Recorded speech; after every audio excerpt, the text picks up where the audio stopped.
Yuk, Mas Agus. Assalamualaikum Ya, warahmatullahi wabarakatuh. salam. Nah, ini terima kasih nih sudah diberi kesempatan diskusi berdua ini kita nih. Iya, Jadi, ya, saya yang terima kasih.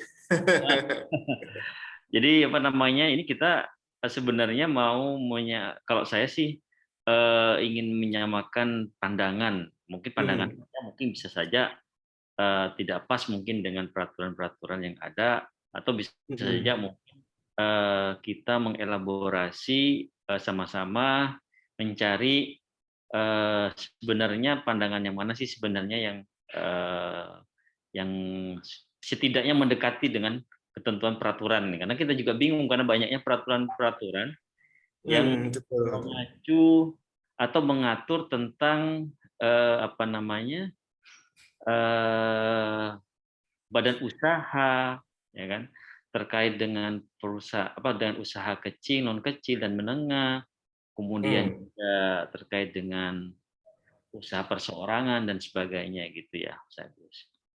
Nah, ayo nih saya ingin mendengar dari Mas Agus nih. Jadi mungkin Mas Agus nih sudah ada kira-kira coret-coretan nih tentang mungkin kita sepakat dulu kita bahas tentang sebenarnya usaha itu seperti apa sih secara ininya gitu ya, secara garis garis pandangnya gitu ya.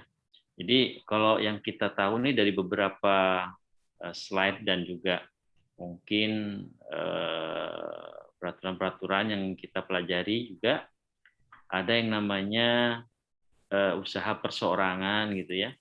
Ada yang kemudian usaha non perseorangan gitu ya. Jadi kalau saya melihat, jadi gini Mas Agus, kalau saya apa namanya mengacu kepada pemahaman pengertian tentang usaha dan izin usaha, biasanya saya harus mengacunya kepada peraturan yang dikeluarkan oleh BKPM ya, paling tidak begitu karena mereka juga yang punya tupoksi atau kewenangan untuk mengatur, mengelola dan mengeluarkan atau memberikan izin melalui OSS gitu ya. iya, Sedikit saja Mas Agung, mungkin saya akan apa namanya nanti Mas Agus bisa apa namanya bisa komentarin ya. Sedikit saya share dulu nih. Saya ambil apa namanya. Nah, ini saya ambil slide dari OSS nih ya. Jadi saya hmm, dapatkan slide dari OSS. Jadi kalau menurut apa namanya? Menurut OSS ya. Jadi terkait dengan pemohonan perizinan, secara permohonan perizinan berusaha itu, jadi di sini nih ada dua jenis sebenarnya gitu ya. Yang hmm, kemudian jenis-jenis itu disubkategorikan juga ya gitu ya. Nah, yang hmm, pertama itu bahasanya adalah pelaku usaha perseorangan gitu ya. Perseorangan. Kemudian yang kedua itu adalah pelaku usaha non perseorangan. Jadi baginya jelas dua gitu ya. hmm. Perseorangan dan non perseorangan. Nah, kalau nanti kita juga bisa apa namanya sandingkan dengan sebagaimana sih sebenarnya kalau di SPSE gitu ya. Jadi perseorangan itu posisinya di mana gitu ya. Kemudian apakah pelaku usaha non perseorangan itu kalau kita lihat dari breakdown dari subklasifikasi bagian-bagiannya itu kan ada PT gitu ya, perseroan terbatas, perseroan umum gitu ya, perusahaan umum daerah, badan hukum lainnya yang dimiliki oleh negara, badan layanan umum ya, lembaga penyiaran Hmm. yang dimiliki oleh yayasan, terus koperasi, persekutuan ya, komoditer, bahkan juga firma dan nah persekutuan perdata. Ini breakdown-nya seperti itu yang saya lihat kemudian dari OSS. Nah, Hmm. kemudian dari kacamata ini bentuk ya. Jadi mungkin ini adalah bentuk ya. Jadi kita sepakat dulu bahwa ini bentuk. Ketika kita bicara masalah kecil, non kecil dan menengah, itu lebih kepada eh, apa jenis jenis usaha kecil atau non kecil atau usahanya. Tentunya juga kiblatnya apa sih? Kemudian kenapa harus dikatakan kecil, kemudian menengah atau mikro kecil dan sebagainya gitu ya. Nah, apa sih landasannya? Nah, itu yang kemudian ada peraturan kalau nggak salah PP nomor 7 tahun 2021. Itu turunannya dari Undang-Undang Cipta Kerja ya, kalau nggak salah Ya. di situ. Kita ngacunya begitu. Jadi mengacu kepada bentuk itu kita ngacunya kepada, kalau saya menilainya bahwa referensinya harus ke peraturan yang dikeluarkan oleh BKPM. Kalau kita melihat tentang kecil non kecilnya atau menengahnya, maka acuannya adalah PP nomor 7 tahun 2021. Ya kan? Ya. Nah, tapi kalau bicara masalah paket, nah ini mungkin acuannya kepada Perpres nomor 12 dan turunnya adalah Perlem nomor 12 tahun 2021. Kan begitu. Nah, ini kita harus satu ini dulu nih, satu sepakat dulu kalau membahas tentang bentuk, mungkin acuannya ke peraturan BKPM mungkin gitu ya. Tapi kalau mengacu tentang apa namanya jenis klasifikasi kecil apa namanya dan non kecilnya, itu mengacu kepada PP nomor 7 gitu ya 2021. Nah, kalau membahas tentang pemaketan gitu ya, nilai jumlah paket itu kita harus sepakat menggunakan kacamata Perpres nomor 12 dan Perlem nomor 12. Paling tidaknya begitu kan. Nah, Ya, ini betul. nanti nggak ditabrakkan antara kemudian bicara masalah paket kemudian kita menggunakan peraturan yang lain gitu kan. Nah, itu kan sebenarnya nggak matching kalau menurut saya gitu. Nah, coba Mas Agus, ini yang saya lihat Mas Agus dari USS. Makanya saya katakan, apakah pelaku usaha, nah, kayak gitu pertanyaannya kan, apakah bisa nggak pelaku usaha perseorangan itu kemudian misalnya memiliki apa namanya usaha misalkan seperti kayak catering dan sebagainya gitu ya. Itu kan banyak pertanyaan. Apakah kita jual barang ya? Apakah usaha perseorangan itu hanya identik dengan misalkan individual saja misalkan ya. Karena kalau di SPSE sekarang individual itu sudah masuknya diganti sudah menjadi usaha perseorangan. Kalau di Perorangan. yang terbaru itu Bahasanya. sebentar saya cek, kalau di SPSE itu sudah sebentar Mas. Yang terbaru apa nih? Yang masih belum di launching ya? Yang masih Belum. proses ya? Yang sekarang nih, yang sekarang. Yang sekarang. 45 nih jadinya dong. Hah? Versi 45 nih. 45. Nah, ini kita lihat yang ini dulu nih, yang 4.4. Kalau yang di 4.4 ini kan, kalau kita lihat di sini kan, jadinya di sini kan adalah usaha perorangan gitu ya. Jadi kalau dulu kan Nah, ada yang namanya individual. Maksudnya, dulu individual ya? ya dulu tuh ada individual konsultan, ada sendiri, dibedakan gitu kan. Nah, ini mungkin juga akan kalau bicara nanti perseorangan, tentunya apa namanya kalau saya sih lebih sepakat ya menggunakan istilahnya mungkin seperti ini ya, seperti yang tadi ya, apa namanya yang ada di USS ya. Jadi OSS, perseorangan ya? ya, jadi maksud saya supaya kita tidak beda-beda apa ya, beda-beda kalimat, tapi akhirnya juga bisa beda juga pengertiannya gitu. Jadi kan apakah perseorangan ataukah usaha perseorangan kan begitu kan? Karena Iya. kan begitu, kita harus apa namanya kalau mengacu yang ke apa namanya yang punya OSS punya ini kan cuma bicara pelaku usaha perseorangan ya, pelaku usaha non perseorangan. Jadi Iya. tapi setidaknya sudah mendekat, tidak perseorangan gitu ya, usaha perseorangan kalau menurut peraturan OSS ini gitu. Nah, jadi mungkin Mas Agus mungkin bisa memberikan pandangan coba terkait yang perseorangan ini dari kacamata perlemnya mungkin. Nanti kita bisa diskusi nih Mas Agus. Ya. Silakan Mas Agus. Iya, iya. Baik. Arif Pak panggilan saya. Ya Allah. Ya, nggak apa-apa. Arif, Jadi masalahnya Agus Arif Rahmat. Biasanya saya manggil namanya Agus aja gitu. iya, Gimana iya. Mas Arif? Ini Mas Mas Taufik, kalau yang dikeluarkan BKPM itu peraturannya nomor berapa ya? Justru saya mau nanya itu. Kalau yang Ini itu kan PP 24 kalau itu. ini peraturan ya benar 24 ya Itu PP PP 24. 24. Nah, itu turunannya ada nggak yang di anunya? Kok nggak nemu yang Saya PKM-nya ini belum nomor saya belum penasaran saya jadinya. saya belum update masalahnya. Kalau yang apa Eh, namanya saya belum update peraturan yang terbaru ya. Jadi kalau ini kan PP nomor 24 tahun 2012 nih mm, yang ini sebenarnya bisa apa namanya eh oh ini ada PP itu tadi turunannya mungkin ya. Ini PP nomor 91 tahun 2017 tentang percepatan tentang percepatan. Oke. beda. Ini memang kalau yang Beda, OSS ya beda. PP 24 ini aja ini. Ya, Kalau benar, benar. OSS. Nah, tapi kan ini PP 24 ini kan apa namanya maksud saya belum mengupdate apakah nanti akan update lagi setelah munculnya PP nomor 7 tahun 2021. Kan begitu pertanyaannya, Ya. ya kan? Sebenarnya Karena OSS ini PR besarnya ini adalah ketidakmunculan segmentasi di apa di izin usaha yang dikeluarkan hasil cetakan dari OSS ini masalah besarnya adalah PR besarnya ini segmentasinya yang belum keluar, kecil, menengah, besar.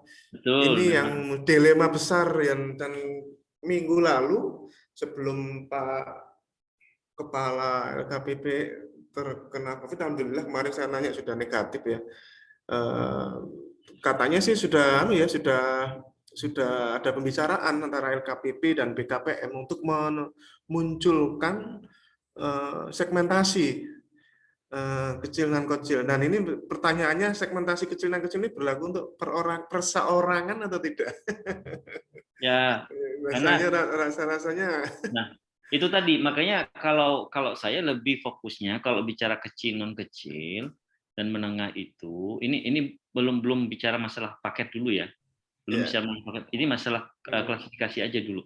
Tentu kan kita kan ngacunya kan kepada PP nomor 7 Ya, mestinya. omset terpaksa lihat dari omset Ya, ya, omset setahun. ini betul kan PP nomor 7. Nah, dalam PP nomor 7 itu kemudian nah mungkin bayangan saya begini eh, Mas Arief, bayangan saya mungkin karena itu mengacunya kepada PP mungkin mungkin mungkin ya BKPM kan hanya mengatur tentang perizinannya saja gitu ya, perizinan saja. Nah, saya nggak tahu apakah kemudian tentunya kalau masalah kan kalau bicara kecil non kecil itu atau usaha mikro dan sebagainya itu lebih kepada apa tadi modal gitu ya, betul kan Iya, ya modal ya. iya, semestinya modal. Ini cenderung memang eh, modal ini walaupun satu penyedia ini mendapatkan paket yang katakanlah di atas sudah di atas 5 miliar misalnya kan seperti di BP7 itu ya, yang Mm-mm. seharusnya sudah berganti segmentasinya sudah harus berganti mestinya, tapi ya faktanya biasanya cenderung tidak diurus karena tidak otomatis by sistem kan, segmentasi itu. Karena Ya, dia lebih mempertahankan, saya kecil aja biar orderan kecil banyak kok paket-paket. Nah, seperti itu juga satu satu saya sih PR ya. sepakat, ya saya sepakat sih untuk kemudian dimunculkan ya dalam apakah itu dalam SIUP-nya atau dalam NIB-nya misalkan Ya itu eh, harus dimunculkan, Mas, karena ya, saya sepakat benar. evaluasinya itu karena sekarang ini kan semua harus digeser dengan OSS. Nah, Pokja itu saya sering sekali menerima pertanyaan bagaimana cara mengevaluasinya. Sebelum keluar PP7 itu dulu saya jawab, oh ya pakai undang-undang UMKM, undang-undang 30 itu. Pakai apa namanya? Pakai akta, dari aktanya kalau di Kata bawah angka sekian ya, ya, itu iya. Nah, betul. setelah keluar PP7 bingung kita loh. Beda nih aturannya sudah. Nah, ayo udah pakai omset aja itu, pakai pasal yang di bawah itu kan. Pakai omset ya. Nah berarti kalau pakai omset mah minta laporan keuangan dong Pak. Itu pakai Ya, akta lagi. atau Gitu. Ya itu atau agak-agak ini ribetnya juga jadi gitu. ya, atau di ini juga apa namanya di tanda daftar perusahaan itu yang dikeluarkan oleh AHU itu biasanya juga dia ada muncul berapa nilai yang disetorkan. Nah, di situ ada. Jadi selain yang di akta itu biasanya ada di situ ya. Nah, cuman bentuknya kan gini, saya kembali lagi.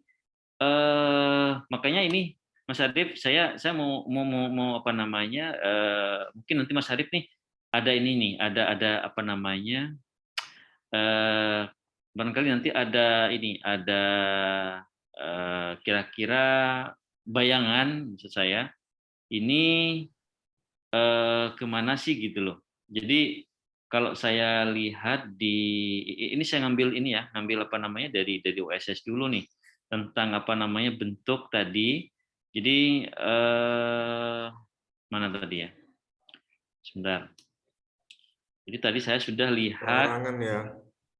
Ya, jadi saya sempat ngambil di websitenya apa namanya, jadi petunjuk teknisnya ya kalau nggak salah. Nah, bisa lihat nggak Mas Arif? Mas Arif? Belum lihat. Belum Oke. lihat. Sebenarnya di PP 24 ini sudah cukup jelas ya, pelaku usaha. Itu istilahnya ini memang ya perseorangan ya. Ya, ini nih. Ini Mas Arif. Mas Arif ya. Jadi ini yang saya ambil contoh adalah di sini adalah yang saya ambil contoh adalah perseorangan nih ya. Jadi perseorangan ini membuat sebuah ini mengajukan perizinan. Tadi ada apa namanya? Ada NIB-nya. Jadi sebenarnya kalau usaha perseorangan ini kan kalau pandangan saya kan ini kan dia tidak berbentuk PT kan gitu kan, tidak berbentuk CV kan gitu. Iya, Kan gitu kan? individu murni ya. Ya, artinya Modalnya benar-benar 100% dari dia. artinya tidak berbentuk badan usaha ya gitu yang PT, CV atau mungkin yang lainnya gitu ya. Sehingga di sini identitas yang digunakan adalah identitas benar-benar perseorangannya gitu kan. Jadi mana tadi? Di NIB di sini Ini untuk NIB perseorangan ya, Mas? Iya, ini perseorangan. Saya ambil di ininya nih. Nah, USS ya? dari proses pengajuannya, NPWP-nya NPWP pribadi gitu ya. Kemudian dia bisa membuat nama usaha sendiri, misalkan ya. Dia bisa membuat nama usaha sendiri, tapi tentunya tidak menggunakan PT depannya gitu kan. Nah, PT, CV kayak gitu ya. Nah, dia juga bisa menggunakan KBLI yang dia akan gunakan. Kerjakan. Ya. Jadi sebentar, tadi saya sudah banyak lihat tadi. Jadi ada contohnya yang dia ada jadi. Jadinya kayak gimana nanti itu? Jadinya ini sama dengan kayak izin usaha yang lainnya, tapi dia tidak ada nama PT-nya. Maksudnya nggak menyebutkan PT, tapi jadi penanggung jawabnya adalah namanya dia sendiri perseorangan gitu ya. Sebentar Mas. Nah, bahkan di sini juga ada pengajuan IMB-nya, terus kemudian AMDAL-nya kalau memang dia di lingkungan gitu ya. Jadi yang proses pengajuannya itu bukan badan usaha tapi perseorangan itu sesuai dengan ininya. Nah, ini yang kemudian sangat potensi sebenarnya kalau misalkan seorang pribadi mau buka usaha ya lebih mudah, tidak perlu kemudian apa namanya itu tadi tidak perlu bentuk badan usaha, PT, CV dan sebagainya. Nah, kalau yang saya pahami di sini kan adalah kalau perseorangan itu kan sebenarnya kan karena dari dana investasinya kan nggak gabungan mungkin ya. Nah, maka kemudian nggak perlu yang kemudian dibuatlah yang namanya nggak perlu membuat akta pendirian. Sedangkan kalau bentuk badan usaha kan misalkan ada investasi dan sebagainya, itulah kemudian harus ada akta pendirian mungkin begitu. Ya. Nah, seperti ini nih. Ini izin lokasinya ini yang mana nih? Jayapurnama Mana Usaha Jaya. Oh, itu PT. Kan PT ini. Nah, ini perseorangan sebentar. Tadi nah, ini kali ya. Nama dia ya. Nama usaha Dewi Cinta kemudian ini izin lingkungannya nih, jawab nama usaha kayak gitu ya. Jadi kalau pengajuan, nih ada perdagangannya nih. Jadi kalau dia misalkan jualan roti gitu ya istilahnya, katakanlah misalkan ada yang katakanlah izin, ini kan produksi mungkin ya, enggak ya perdagangan aja ya. Iya, Jadi mungkin perdagangan aja ini. terus review izin lingkungannya nih 49 nih. Jadi kalau dia juga izin lingkungan, dia dapat begini, pemilik gedung, nama usaha. Mungkin di sini kalau misalkan dia sewa, gedungnya bukan nama dia gitu ya. Ya. Terus IMB, sebentar, ini kan SIUP-nya belum nih. Iya. SIUP, jenis izin usaha. Izin usaha. Ini STIUP ya. Nah, jadi, bisa saja di sini, Menarik, Mas Arif. menarik, menarik. Nah, bisa saja di sini mungkin ya nama usaha misalkan Dewi Cake misalkan, bisa Ya. jadi gitu Iya. ya. Jadi konteksnya kan karena dia nggak memasukkan nama gitu ya. Tapi kalau PT kan biasanya nama usahanya kan bisa saja ini kayak branding jadinya gitu kan. PT apa kan gitu kan gitu. Nah, jadi di sini bisa saja di sini karena ini adalah perseorangan memungkinkan misalkan Dewi Cake misalkan ya. Toko roti Dewi Sinta misalkan. Nah, jadi di sini apa namanya yang perseorangannya nggak muncul ya kata-kata di sini ya, perseorangannya malah ya. ya Umum jadi aja ya. karena di sini nggak dijelaskan. Nah, kecuali kalau ini UMK ya, usaha mikro kecil itu ada sendiri tuh. Jadi bentuknya ini memang kalau di USS ini yang saya lihat antara usaha mikro kecil dengan perseorangan tuh beda sepertinya. Kalau usaha mikro kecil itu intinya tetap badan usaha ya. Kalau misalkan Kalau UMKM mana? seperti itu ya, badan usaha ya jatuhnya tetap ya. Kalau mana? Kalau apa? Yang IUMK itu keluarnya kan badan usaha ya, nggak individu begini kan? Nah, yang kait izin usaha mikro kecil. Nah, itu bisa saja ini apa namanya perseorangan, bisa juga itu CV, bisa PT kalau menurut saya sih. Karena kan IUMK. ya UMK. Karena dilihatnya kan dari modal. Itu kalau menurut saya ya. Bisa saja. Makanya orang kan kita kalau kemudian kita berpandangan bahwa CV itu pasti kecil, enggak juga mungkin. Ya kan? Bisa saja CV itu bisa besar gitu ya. Iya, Karena menengah ada kok, CV menengah tidak. Masih iya, CV tapi menengah ya. ya, tapi kalau pandangan secara ini kan kalau udah CV kan berarti kan istilahnya derajatnya itu kan kecil lah dibandingkan PT. Ya. Padahal PT saja bisa aja jadi kecil gitu kan.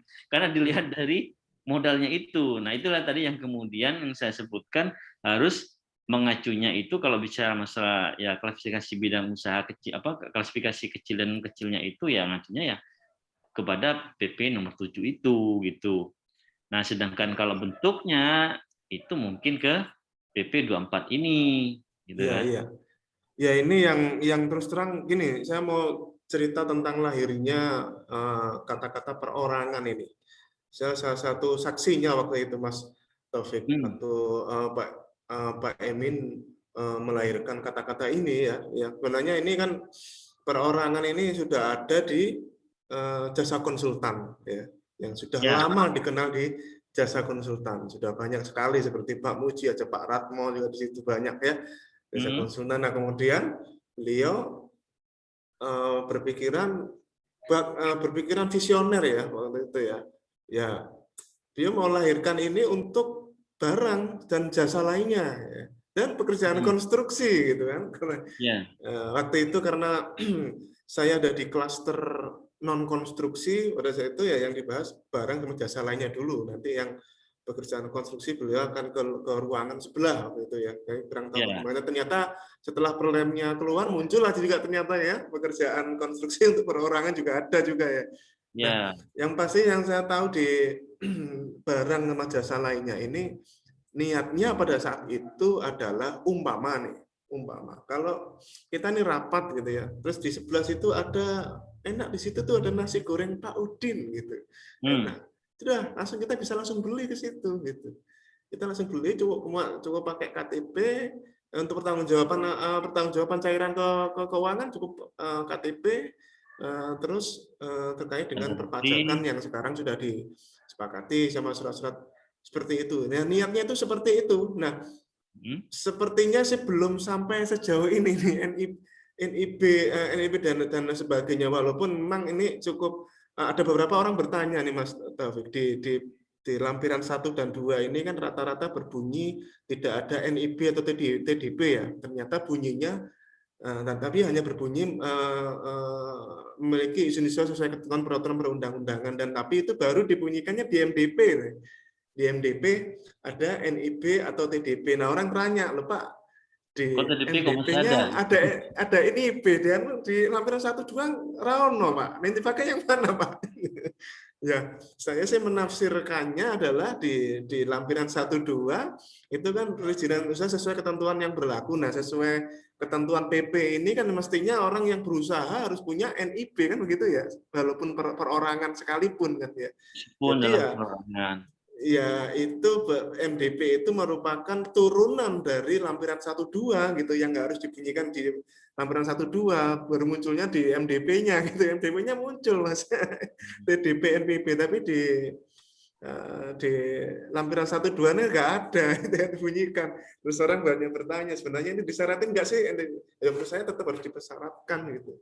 Walaupun sekarang sudah diberikan kemudahan kan ya bukan berarti terus masa NIB aja nggak punya. Nah, sekarang ini berarti kalau memang arahnya ini kalau yang perorangan atau perseorangan versi BKPM atau perorangan versi Perlem ini memang NIB, menurut saya good news supaya tidak terlalu mudah juga. Sejujurnya Mas Taufik, pada saat melahirkan kalimat perorangan di setiap Perlem itu dalam hati kecil saya itu saya sampaikan ke beliaunya pada saat itu, ini apa enggak nanti Pak jadi tempat korupsi gaya baru ini.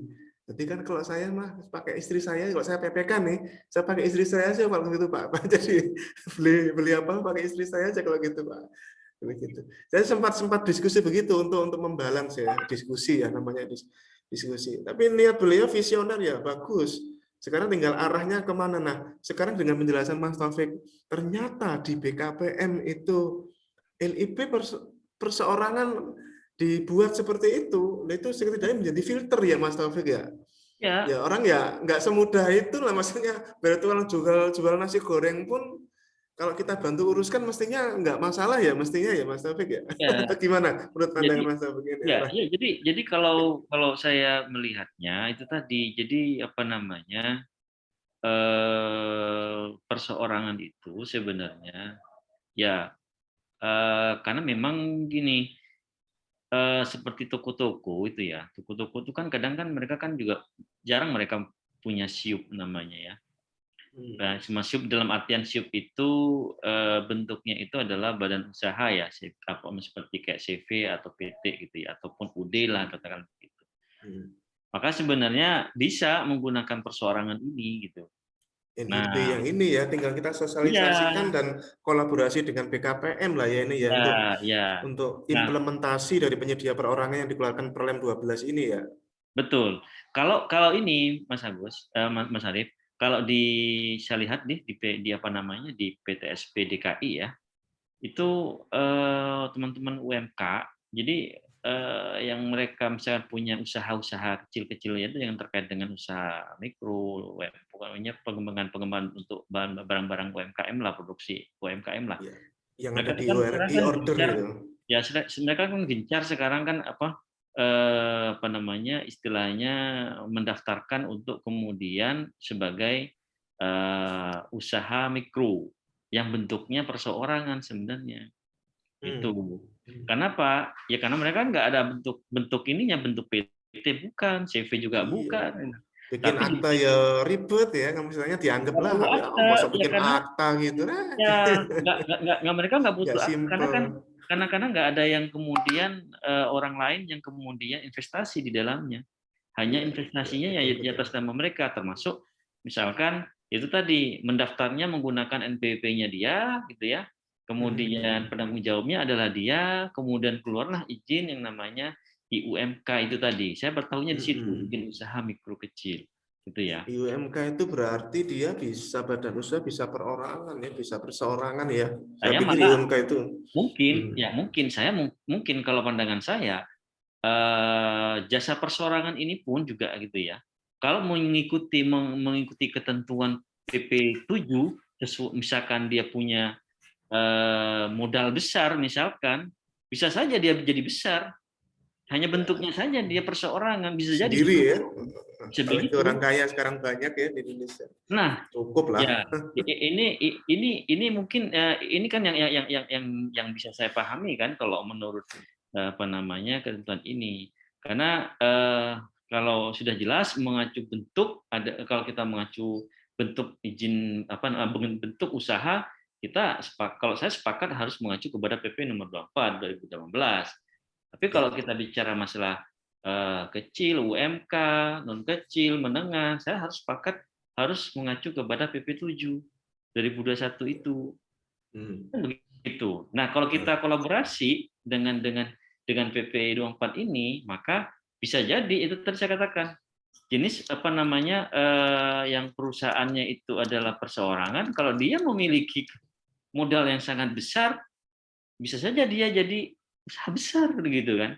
Nah, sekarang konsepnya sekarang adalah bagaimana kemudian kalau dia mau menjadi pelaku usaha atau menjadi bagian penyedia barang dan jasa di pemerintah. Maka Nah, diikatnya dengan peraturan pengadaan, kan begitu? Kan hmm, begitu, ya kan? iya, Kan gitu kan? Nah, iya. makanya Waktu kemudian ya, waktu saya baca yang perorangan ini kan pasti kan di atas berbunyinya memiliki izin usaha sesuai ketentuan ya. Ya satu-satunya ketentuan yang saya nyantol ya satu-satunya ya PP 24 ini kalau OSS ya apalagi ya. iya, Apa cukup NPWP doang masa ya seperti itu kan gitu ya. Ya NIB ini yang memang arahnya ya Mas Taufik ya. Lagian Mas Taufik saya sampai ada bikin YouTube sendiri itu untuk membuka wawasan kita yang namanya izin usaha itu bukan cuma SIUP gitu. Di betul, OSS itu kalau di portalnya OSS itu ada betul, 50 jenis izin usaha betul, betul, yang hampir separuhnya dikuasai sama KLHK ya, dikeluarkan Kementerian Lingkungan tapi tetap lewat OSS juga ya, tapi hanya saja mengeluarkan KLHK gitu ya. Tapi ada betul. maksudnya ada 50 jenis izin usaha. Ya, Jadi SIUP sama IUJK yang selama ini kita kenal itu hanya 2 dari 50 izin usaha gitu ya. Yang nah, itu bisa menjadi opsi-opsi ya tentunya ya betul. sesuai dengan perorangan nanti masing-masing ya. Ya, sekarang kan gini, kalau kalau misalkan nih, saya baru ingat yang ke Mas Arief itu tadi. Jadi sekarang gini, kalau bicara masalah SIUP gitu ya, memang kita sepakat tidak kalau kalau peraturan itu kan sesuaikan dengan izin usaha sesuai dengan klasifikasi bidang usaha masing-masing. Contohnya misalkan begini, contohnya kita dulu sempat juga sempat jadi isu dulu ketika ada apa namanya kita teman-teman akuntan publik itu mau mengikuti atau ingin menjadi pelaku usaha ketika saat itu kan ada pemilihan umum serentak ya kalau nggak salah ya saat itu ya. Nah ketika Iya. mereka mendaftar ya kan untuk mendapatkan akun SPSE saat itu kan banyak yang menolak karena Ya. mereka tidak punya SIUP. Nah, sedangkan mereka di SPSE mengacunya kalau misalkan mendaftar dulu ya saya ingat saya pada tahun 2000 berapa ya 2014 ya 2013 14 lah saat itu ya. Jadi di SPSE itu kan masih belum berbunyi sesuai dengan badan usaha masing-masing. Nah, itu saya masih ingat saat itulah kemudian direvisi itu. Nah, saya pikir direvisi karena ada masukan-masukan kemudian ternyata memang akuntan publik itu tidak punya SIUP. Ya, bukan SIUP izin usahanya. Ya, jadi dia tuh punya izin usaha akuntan publik. Kalau perseorangannya ya, maksudnya istilahnya kalau dia perseorangannya ya. Tapi kalau kemudian ininya bentuk badan usahanya itu ada yang namanya apa ya firma apa kalau ya misalnya kalau misalkan Mas Arief dan teman gitu dan friend Itu gitu kan firma, itu firma. firma kan. Nah kalau bentuk firmanya itu izinnya adalah surat izin kantor akuntan publik begitu dan itu dikeluarkan oleh Hmm. Kementerian Keuangan berdasarkan Permenq. Hmm. Ya, Nah ya, jadi ya. itu berdasarkan Permenq. Nah itu saya baru tahu saat itu. Makanya wajar mau diminta bagaimanapun juga nggak bakal bisa dia ngeluarin SIUP karena memang gitu ya. Secara peraturannya, ketentuannya memang dia mendapatkan izin usaha itu dari Kementerian Keuangan berdasarkan Permenq. Nah, izin perseorangannya itu adalah izin akuntan publik gitu ya. Kalau firmanya itu izin kantor akuntan publik. Begitu. Nah, sama juga dengan kalau sekarang kan apa yang lagi kemarin itu kan yang lagi apa seperti kayak pengukuran tanah itu apa namanya? Pengukur tanah itu kan ada itu sendiri itu dikeluarkan izin ininya kan oleh apa namanya Kementerian Pertanahan saat itu ya BPN ya. Ya. Nah jadi Itu ada coba kita bisa lihat sama-sama itu di OSS bagian referensi. Kami buka aja di situ. Kan share screen. gimana? Di OSS, portal OSS, Pak. Kita bisa lihat sama-sama ada 50 jenis itu. Yang itu ya coba oss.go.id. Kita bisa lihat sama-sama. Cuma memang kayaknya masih harus ditambahin lagi deh itu karena belum terintegrasi ke sini tuh yang jasa-jasa terkait dengan keuangan itu belum masuk sini kecuali yang berjangka aja. Perusahaan-perusahaan berjangka sudah terakomodir ya memang perusahaan-perusahaan feature itu. ya ya Nah, kelihatan ya. itu di referensi bukan. Itu tutup dulu itu. Mesti muncul pop-up-nya. Nah, itu referensi itu. Nah, itu daftar perizinan. Ya. Nah, ini sejauh ini masih seperti ini ya. Sejauh ini hanya seperti ini. Ada 51 kecuali yang Kementerian Keuangan itu masih izin komersial dan operasional. Yang lain-lain itu izin yang terkait akuntan itu belum gara-gara sampean bilang oh iya ya lu belum masuk belum terintegrasi ke OSS ini. Mungkin ke depan ini ya bisa jadi masukan ya. Bahkan yang terkait kayak izin terkait misalkan software apa mungkin jatuhnya masih di SIUP kali ya. Belum Akuntan masuk di sini, masih belum semua masuk ke sini. Masih padahal ini sudah 50-an. nah, Artinya cuma kan peluangnya masih sangat ini lebar ya. ya kan di sini kan ini ada pembagian gitu ya Mas Arif. Jadi jenis perizinannya apa, ada komersil gitu ya. Jadi kalau kita misalkan SIUP gitu kan. Jadi ini kan bisa dibedakan nih, ya kan. Dari sini aja bisa dibedakan gini nih. Jadi Ya. ada yang namanya izin usaha, ada izin komersial, ya kan. Izin komersial Operasional. ya atau operasional. Nah, ini sama dengan contohnya begini, Mas Arif. Jadi kalau misalkan nih gini, kita punya nih perusahaan nih di bidang travel misalkan, ya kan? Kita punya izin travel. Jadi kita pasti udah punya SIUP-nya kan. Nah, SIUP ini kan berdasarkan apa namanya dulu kalau nggak salah itu peraturan tentang terkait dengan usaha atau terkait perdagangan. Makanya dia kemudian munculnya yang namanya SIUP. Jadi acuannya adalah peraturan Menteri Perdagangan kalau nggak salah ya. Kalau nggak salah ya, mohon dikoreksi. Maka kemudian dengan dasar itulah muncul yang namanya harus ada SIUP, izin berusahanya. Nah, kemudian travel ya seharusnya ini mengacunya SIUP itu mengacunya ke bahwa ini karena harus punya izin usaha gitu kan. Kemudian berdasarkan peraturan Menteri Perdagangan. Terus kemudian travel itu juga harus punya yang namanya surat izin apa namanya izin TDUP ya, tanda daftar usaha ya pariwisata. Bukan izin ya, tapi tanda daftar usaha pariwisata yang dikeluarkan oleh Dinas Pariwisata. Kan gitu. Iya. Itu kalau kita travelnya misalkan di bidang ya apakah itu di bidang apa namanya organize dan kemudian travel pergi-pergi begitu dan sebagainya.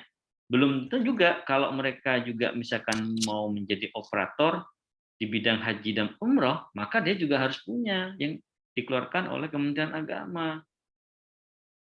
Kan begitu. Iya. Nah, ini hal yang berbeda sebenarnya. Jadi sebenarnya akhirnya satu perusahaan di bidang di bidang travel itu harus memiliki misalkan satu izin usaha SIUP tadi dan tanda daftar usaha TDUP itu pariwisata itu ya. Kemudian juga kalau dia operator haji dan umroh dia kan harus punya izin itu tadi yang dikeluarkan oleh haji tadi Kementerian Agama. Nah, Ya. kalau dia juga bergerak di bidang misalnya kayak event organizer selain SIUP, dia kan juga harus punya MySI, gitu ya, MySI ya. Sama catering jasa catering itu kan juga harus ada MySI. Nah ini sebenarnya banyaknya saya nggak tahu apakah TDUP tanda usaha pariwisata ini hanya sebagai untuk terdaftar, apakah ini bukan jenis izin. Nah, ini kan harus sepakat dulu gitu ya. Kalau dari bahasa ininya kan adalah tanda daftar usaha pariwisata. Jadi bukan izin gitu. Seharusnya kalau kemudian artinya kan untuk supaya bahwa perusahaan di bidang travel ini misalkan benar-benar terdaftar di lingkungan dinas pariwisata kan begitu. Bahasanya mungkin begitu. Tapi kalau untuk usaha gitu ya, maka harus ada isunya yang dikeluarkan. Nah, ini yang sebenarnya dari saking banyaknya gitu ya. Nah, dan kemudian dikeluarkan misalkan oleh masing-masing instansi pemerintah, termasuk masalah alat kesehatan. Alat kesehatan kan selain juga dia punya izin usaha, ya kan? Dia kan juga harus punya izin edar dari Ya. Kementerian Pariwisata. Apa IPAK itu? Ya. Yang jadi syaratnya di katalog itu. Nah, kan harus begitu. Jadi sebenarnya kalau kita mengerucutkan, kalau pandangan saya sebenarnya cukup SIUP kalau pandangan saya kalau mau berusaha. Tapi karena kemudian ingin masuk ke ranah lebih dalam lagi adalah kemudian izin-izin yang lainnya. Ya ini sebenarnya sih saya pikir dulu bayangan saya USS itu akan memotong mata rantai banyaknya perizinan yang dikeluarkan oleh instansi-instansi. Saya pikir begitu dulu. Iya. Tapi Niatnya sih begitu ya. tapi sepertinya kan ini enggak. Jadi sebenarnya kalau yang saya lihat ini OSS ini sebagai garda depan gitu kan. Tapi tetap kemudian ketika ada usaha yang minta izin, kemudian itu harus dikeluarkan oleh instansi yang lainnya, maka ini istilahnya forward diteruskanlah ke instansi yang bersangkutan itu. Tapi kemudian nanti keluarnya dari OSS ini kan begitu. Kayaknya seperti Iya. itu.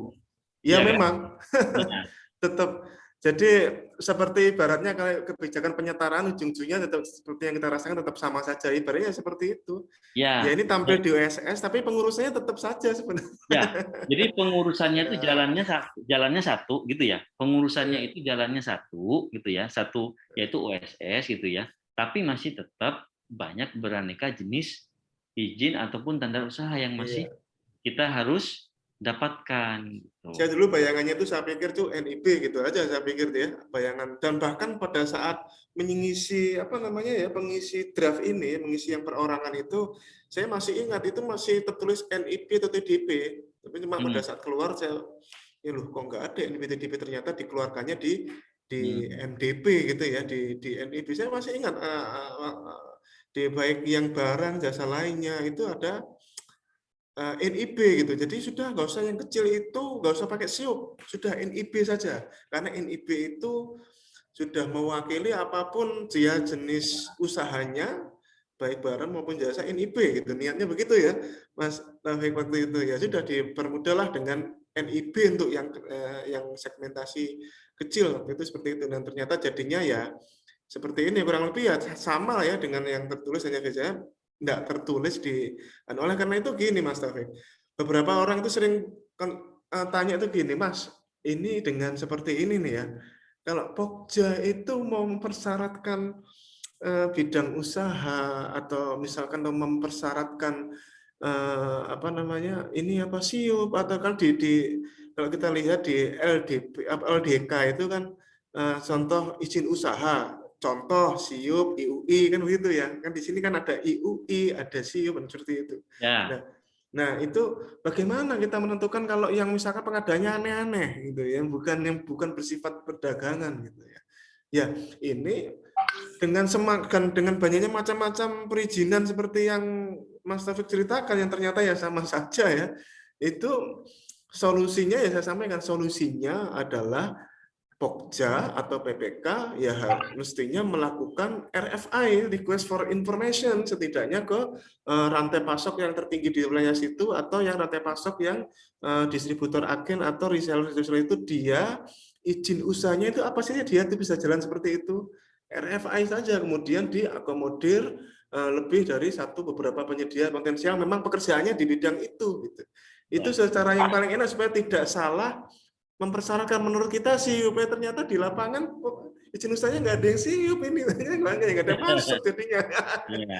Ya Ya. sudah, kita kuatkan dari sisi RFI karena memang kita juga terus belajar kan, kita sendiri juga tidak benar-benar tahu ya satu bidang barang tertentu atau jasa tertentu belum tentu loh siup izin usahanya. Karena Ya. saking Tapi banyaknya ego sektoral di negara kita ini ya, ya. tapi setidaknya sisi positifnya adalah dengan adanya USS ini adalah sebenarnya setidaknya memutus rantai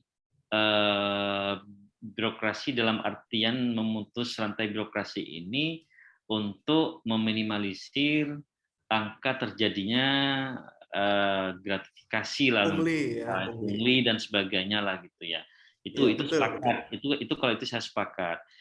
Nah, yang lain lagi positifnya adalah setidaknya gitu ya, antara perizinan di daerah ya, apa namanya, ini bisa seragam gitu loh ya. Jadi bisa seragam dengan menggunakan USS ini, karena kalau sebelum USS itu yang saya lihat saat itu, di beberapa daerah itu memiliki ini sendiri masing-masing apa namanya ya, ya versi masing-masing dalam memberikan apa namanya perizinan gitu ya. Bahkan kalau sekarang kan lebih rapi dengan apa namanya, OSS memilih beberapa KBLI yang ada di BPS, kemudian itulah yang kemudian bisa dipilih gitu ya. Artinya Ya. kalau tidak ada yang ada di OSS itu nggak akan bisa kepilih gitu ya. Nah kemudian juga dari segi KBLI-nya itu sama ya, 5 digit gitu ya. Kalau dulu masih sebelum OSS kan ada yang versi bisa yang milih 2 digit, ada yang Wah, malah kalau dulu Mas, ini kan saya juga waktu ditugaskan di Madura ya, saya punya kursus komputer ya atas nama perizinan usaha itu ya sama kalau waktu pada saat kita tender model-model siup lama itu.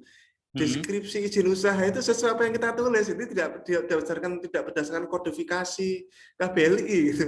Kita ngomong apapun ya ya tertulis di situ. Kalau versi ya lama ya kan. Nah, ini betul dengan OS betul. lebih baru, lebih baik lah ya. Jadi sebenarnya kan penggunaan kode KBLI itu kan sebenarnya untuk penyamaan bahwa secara apa namanya, secara klasifikasi bidang apa usaha itu acuannya adalah kepada KBLI yang dikeluarkan oleh BPS.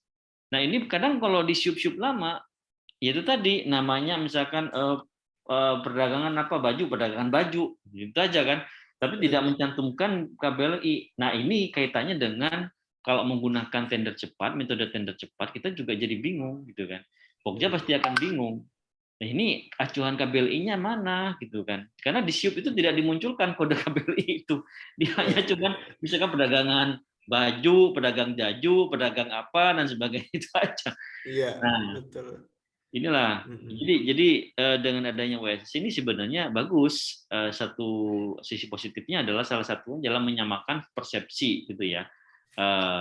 Yang dulunya ada yang mengeluarkan ada yang mengeluarkan KBLI 3 sampai berbatas sampai cuman 7, ada yang sampai 3, ada yang nggak terbatas dulu gitu kan. Nah kalau sekarang WSS kan sebenarnya memberikan kebebasan, tidak membatasi KBLI ya kalau nggak salah ya gitu ya.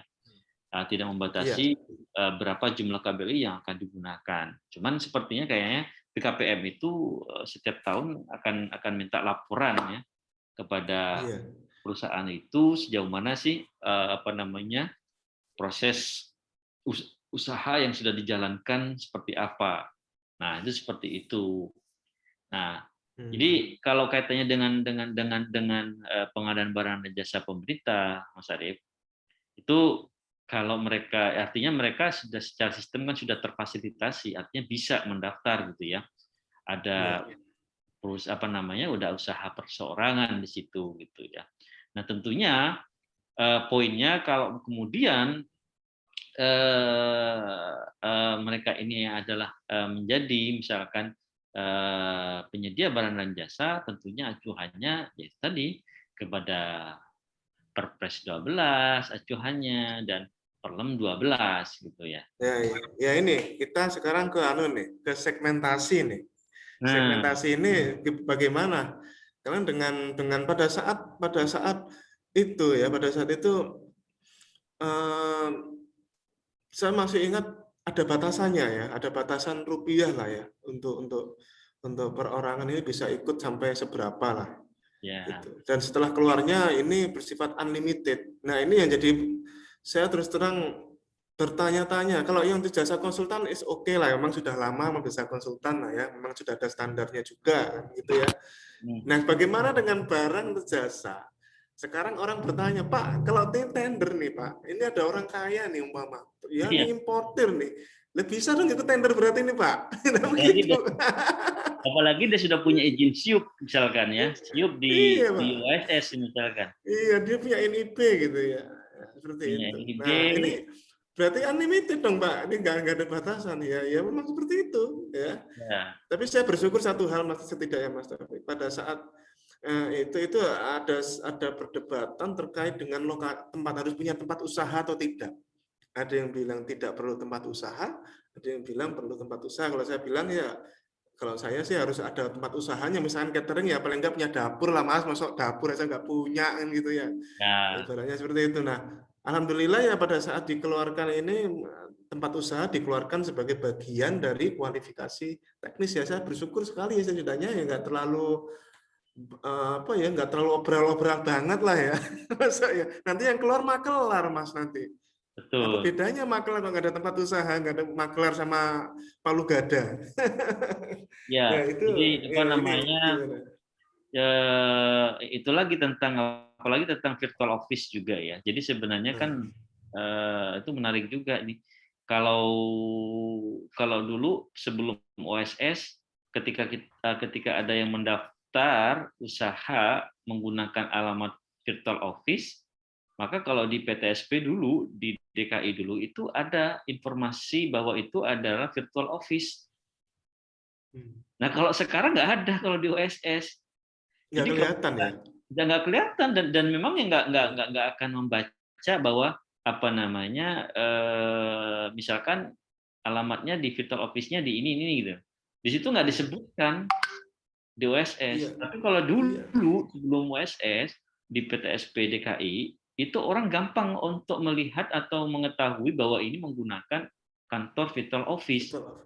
karena Iya, di saya izinnya beberapa aja. kali itu Mas, dua tiga kali ya pembuktian. Ternyata ini Pak virtual office ini Pak. Bapak nggak saya kunjungin. Ya, Ya ada gedungnya doang, tapi virtual office resmi kok ini ada. Oh ya ya sudah, ya. virtual office dia.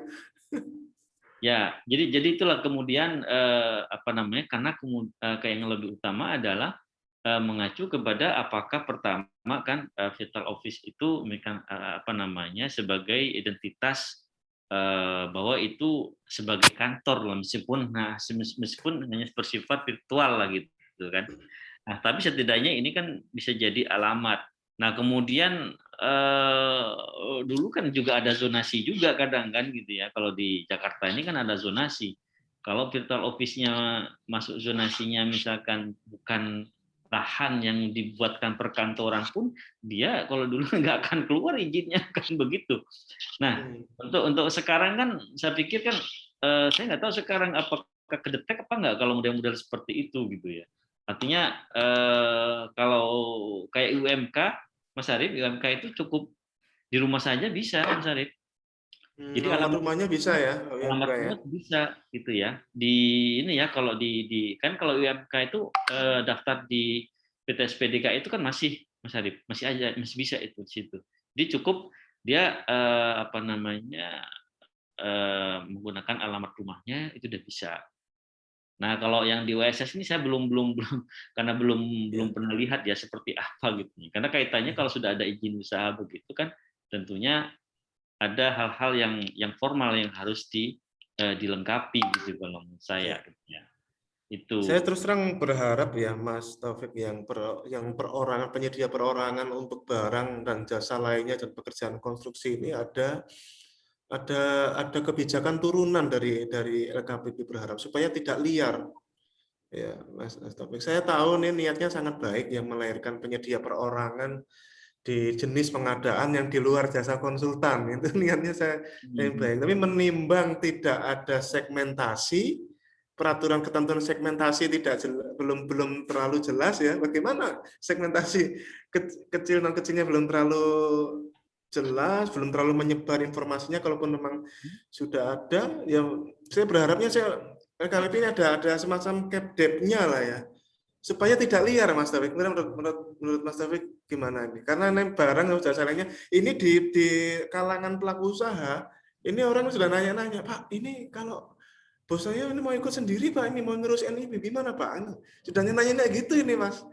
Sudah pikirannya sudah wah, perorangan bisa. Karena saya melihatnya begini Mas Taufik, kurang berimbang antara persyaratan kualifikasi badan usaha dengan perorangan. Bandingkan aja badan usaha itu persyaratannya, dibandingkan dengan perorangan, sementara dan badan usaha itu dia dibatasi segmentasi, perorangan tidak dibatasi segmentasi. Orang lain nggak adil ini. Begitu. Nah, saya berharap terus terang ada kebijakan turunan entah berupa apapun lah ya, supaya orang nanti tidak liar dan muncul maklar gaya baru, Mas Taufik. Orang yang hanya ngomong, saya punya barangnya, ternyata dia masih harus nanya dulu ke A2, A3, A4 untuk datangkan barang itu, apalagi misalnya barang-barang impor atau barang-barang. Nah ini saya ngomong pengadaan barang ya Mas Taufik. Kalau jasa konsultan sudah ada standarnya lah ya, oke lah ya. Tapi kalau barang itu kan orang bisa maklar A1, A2, A3 sampai A10 Mas Taufik. Nah, ini dia.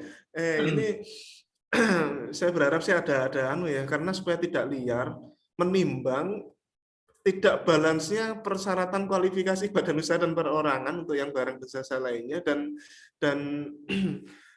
ini juga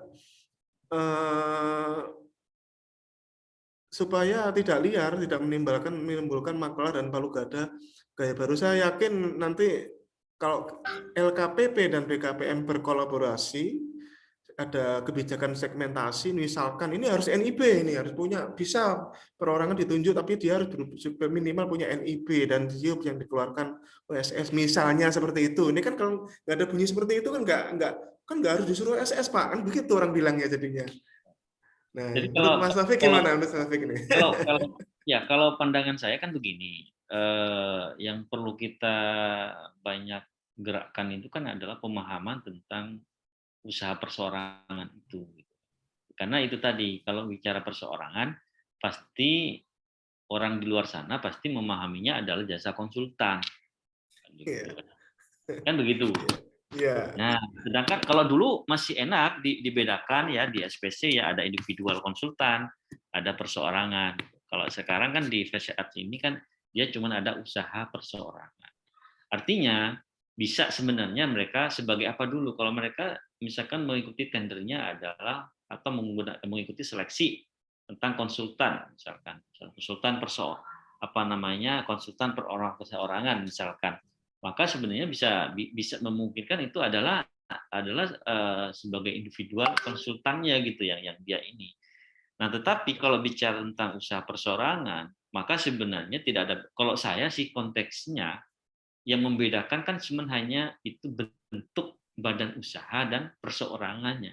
Tapi kalau hal-hal yang lainnya, kalau menurut saya misalkan ada seorang yang kaya itu tadi saya bilang, dia punya izin usaha konstruksi. Dia menggunakan badan usahanya misalkan ini. Tapi karena kalau biasanya konstruksi kan masih banyak aturannya ya. Katakanlah begini, punya punya seseorang yang punya kaya raya lah gitu ya, punya uang dan sebagainya. Dia daftar sebagai usaha perseorangan. Dia sudah punya NIB, SIUP, semua izin dan sebagainya. Dan dia punya tim di dalam itu. Alatnya misalkan juga punya, alat berat, apa dan sebagainya. Sesuai dengan seperti badan usaha lah. Jadi di dalamnya itu timnya. Nah, apakah kemudian hal-hal yang seperti ini tidak dapat kemudian berpartisipasi, misalkan? Iya. Karena kan yang kalau kita bicara ini kan yang membedakan kan cuma hanya bentuk itu tadi kan. Iya, betul. Nah, ini jadi kalau bicara begitu berarti kan bicara sebenarnya dia punya kemampuan kan gitu kan. Dia punya secara alat berat, tapi dia punya besar dan secara misalkan apa namanya modal besar dan sebagainya dia ada dan sebagainya katakanlah seperti itu. Cuman itu bentuk usahanya dia bukan badan usaha. Badan usahanya cuman bentuknya itu perseorangan gitu. Nah, Iya. jadi jadi sebenarnya cara memahami perseorangan itu sebenarnya kalau menurut saya, Bang Sarif, ya harus tidak hanya fokus kepada itu tadi konsultan perseorangan itu tadi. Nah, karena aturannya kalau mengacunya kan begitu yang sudah ada kan, gitu Iya. kan. Kecuali Iya. misalkan ini nggak bisa nih, kita nggak misalkan ini nggak bisa kemudian kita katakan ya, ini kita tender menggunakan badan usaha deh, misalkan. Karena tapi kan nggak bisa begitu, ya kan? Hmm. Coba kita karena kan adanya kan cuman itu kan seleksi saja kan yang bisa memilih apa namanya Iya. konsultan sama badan usaha. Tapi kalau tender-tender yang lain, nggak deh, saya nggak memilih perseorangan deh, saya mentender untuk badan usaha kan nggak ada.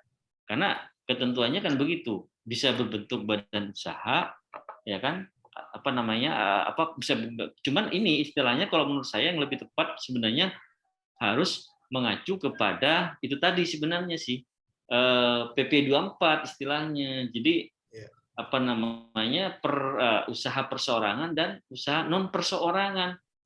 Hmm. Supaya kita nggak bias cara membacanya. Iya. Berarti nanti kalau ke depan ini ya Mas Devi, yang kita bicara barang sama jasa lainnya lah ya.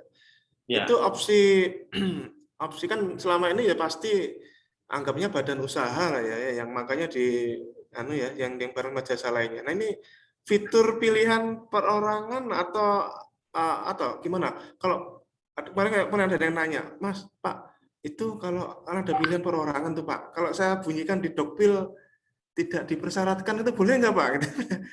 Ya, yang pasti SPSC-nya sih belum ada yang pasti, saya bilang begitu ya.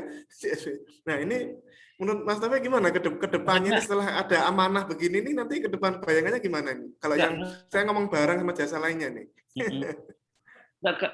secara secara mengacu ke ketentuan tentang pengadaan barang jasa terkait tentang pemilihan penyedia barang dan jasa kan dia kan umum, modalnya kan umum, ya kan? Itu tadi pilihannya bisa perseorangan kan, bisa bisa badan usaha itu tadi. Memang tidak terkunci ya, pokoknya Tidak, dia memang asal punya tidak. akun penyedia, Ya, makanya dia saya bisa daftar ya mestinya ya. saya katakan lebih jelas kalau SPC itu sebenarnya tidak mengunci.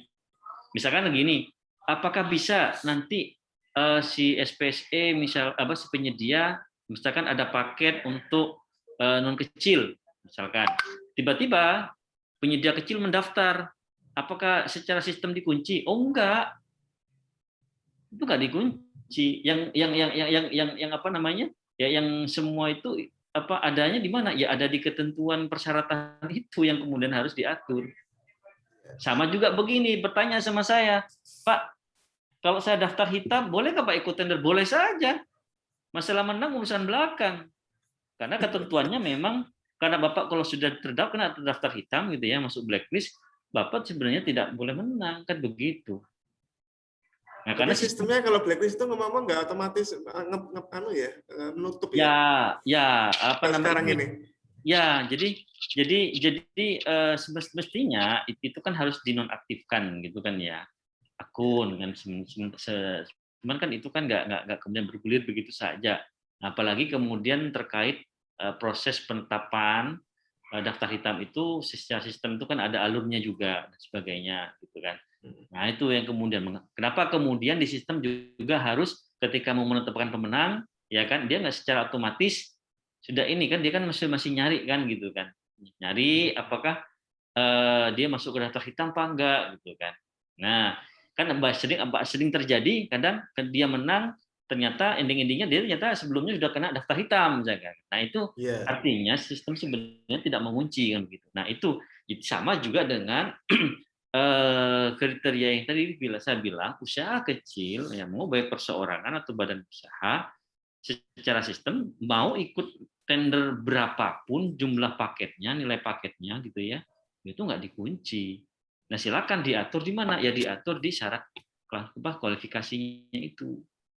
Iya Nah, kok, memang juga dia nggak dikunci, kita mau meskipun setting non kecil juga ada. Saya yang kecil, iya. sebenarnya kalau bisa sih opsinya mending ditambahin aja kecil sama Nah, non kecil muncul lagi.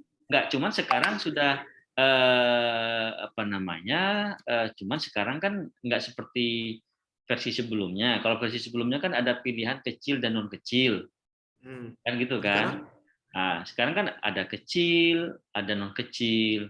Tapi kalau itu konstruksi itu ada beda lagi. Ya, jadi mungkin kayak gini nih, Mas Arif. Coba saya saya bukakan di sini ya, saya Mas. berharap sih ada kecil non kecil, kecil dan non kecil kayak dulu itu loh. Kenapa nggak ada opsi begitu? Enggak, jadi Cuma beda. salah satu milih aja. Ya, jadi ini coba saya coba gini ya, Mas Arif. Saya buka Akhirnya di begini, kalau kita setting itu sudah terlanjur setting non kecil, hmm, terus ada kecil ternyata dia lolos-lolos saja, itu jadi itu walaupun di dogbil ya kita boleh ya boleh aja gitu ya. Tapi kan di SPSC bunyinya non kecil Pak, begitu. ya, jadi ya karena pada dasarnya kan itu tadi kalau bicara bicara saya yang tadi saya diskusi tadi, apakah boleh nggak yang kalau ada paket kecil kemudian kecil itu daftar boleh saja kan gitu kan? Kan itu kan pertanyaannya Iya. yang ya kan boleh-boleh saja dan kan gitu. Tetapi kan gitu kan ada ketentuannya ya kan itu tadi. Nah, ini kalau misalkan di sini Mas Arif, jadi ini kan Pokja ya. Ini Dakun Pokja. Ini yang saya katakan. Nah, kalau sorry, sebentar ya. Ini saya buka dulu. Oh, sebentar. Oke. Ini nggak ada paket ya. Paket yang jalan belum. Nggak. Ya, paket nih. Nah, ini saya lihat di sini ya. Jadi ini kan kalau kita bicara barang, makanya Mas Arif nanti jangan kaget. Kalau kita bicara barang di sini ya, ini barang kan ya, ini barang ya, pasti di sini gitu ya, itu munculnya adalah hanya kecil dan non kecil. Ya. Tetapi kalau kita di sini pilih konstruksi gitu ya, kita pilih konstruksi di sini, maka yang muncul di sini adalah ada 3, kecil, menengah, besar. Ya. Nah, itu Gradasi kadang segmentasinya berbeda sejak awal memang. ya, kalau dulu kan ada di sini kecil dan gitu ya, non kecil, dibuat pilihan begitu. Tapi kan kadang kan jadi viral nih. Waduh, jadi bingung nih gimana kan kecil dan sebagainya. Ya udahlah, dibuat keputusan, pilihlah salah satu, misalkan kecil, menengah, misalkan atau besar kalau untuk konstruksi gitu kan. Kalau untuk Berarti barang Mas itu Taufik, kalau ini settingannya barang, terus misalkan saya punya akun sudah punya akun penyedia nih ya, sudah punya akun penyedia di SPSE, ini SPSE tidak mengunci ini badan usaha atau perorangan ya Mas Taufik ya, kita langsung daftar aja ya. Daftar aja, nggak kan? Hanya saja memang ini PR-nya ini adalah segmentasi yang perorangan belum diatur. Ya, itu sebenarnya PR-nya teman-teman Pokja nanti gitu kan. Iya, bagaimana membedakan kecil non kecilnya versi perorangan? Nah, ini berharapnya ini ada. Paling ya di sini aja juga ini ya ini kalau bicara UAP nih pelaku usaha Apa ini UAP? Papua ya kan apa indikatornya? Coba.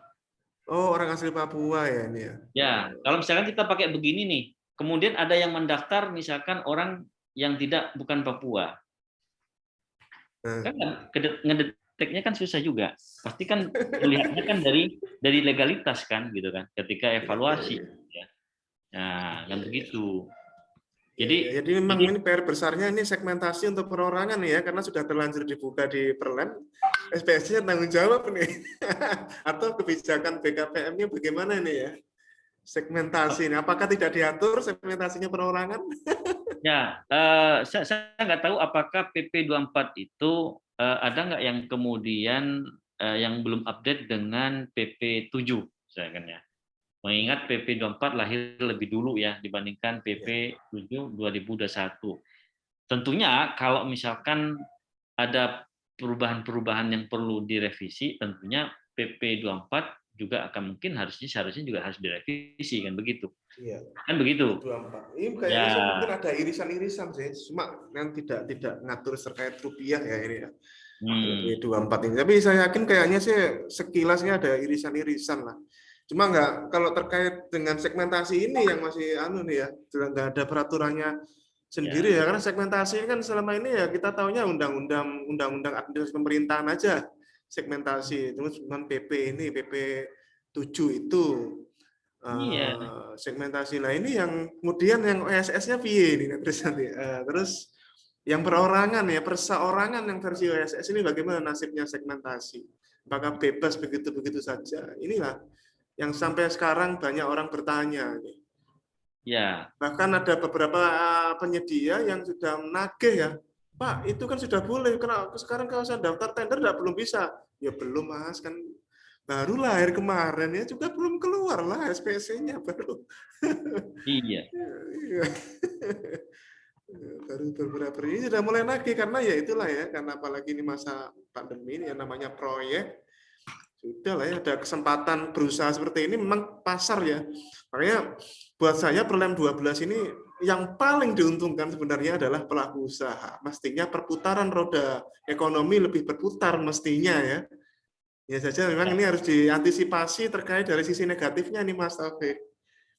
Maklar-maklar Betul. gaya baru. Nah, ini harus diantisipasi dari sisi itunya juga nih ya. Nah, seharusnya mungkin ya kalau kalau memang mau diatur kan ya harusnya di sini juga diatur batasan modal gitu ya. Sekaligus kalau seharusnya misalkan mau mengeluarkan informasi kecil non kecil itu gitu loh. Jadi Iya, ini iya, juga harusnya diatur juga nilai berapa sih iya. gitu kan. Ya di PP Nah, 7 ini kan di PP 7 kan sudah diatur ya terkait dengan permodalan, cuma itu dianggapnya untuk badan usaha kali ya PP 7 itu ya kan? ya di PP 7 tuh yang saya lihat itu sepertinya kebanyakan membahas tentang usaha mikro itu ya. Yang Ya, saya lihat coba di ini loh ini Mas. ada. Nah, itu dia kriteria. Ini nah ini jadi pertanyaan saya juga nih Mas Sarif. Jadi misalkan ya, ini kalau usaha mikro kan itu batasannya sampai 1 M ya. Kalau usaha kecil di atas 101 miliar ya kan. Sorry, maaf, usaha mikro sampai 1 M, kemudian usaha kecil di atas 1 M sampai 5 M. Yang 5M. menengah kan ini di atas 5 M sampai 10 M, Hmm. ya kan? Kalau besar saya nggak tahu, saya belum dapat Di menemukan. atasnya itu sudah nggak Ya, diatur tapi lagi. kan di sini kan Nah, nggak dibahas di sini kan, gitu kan?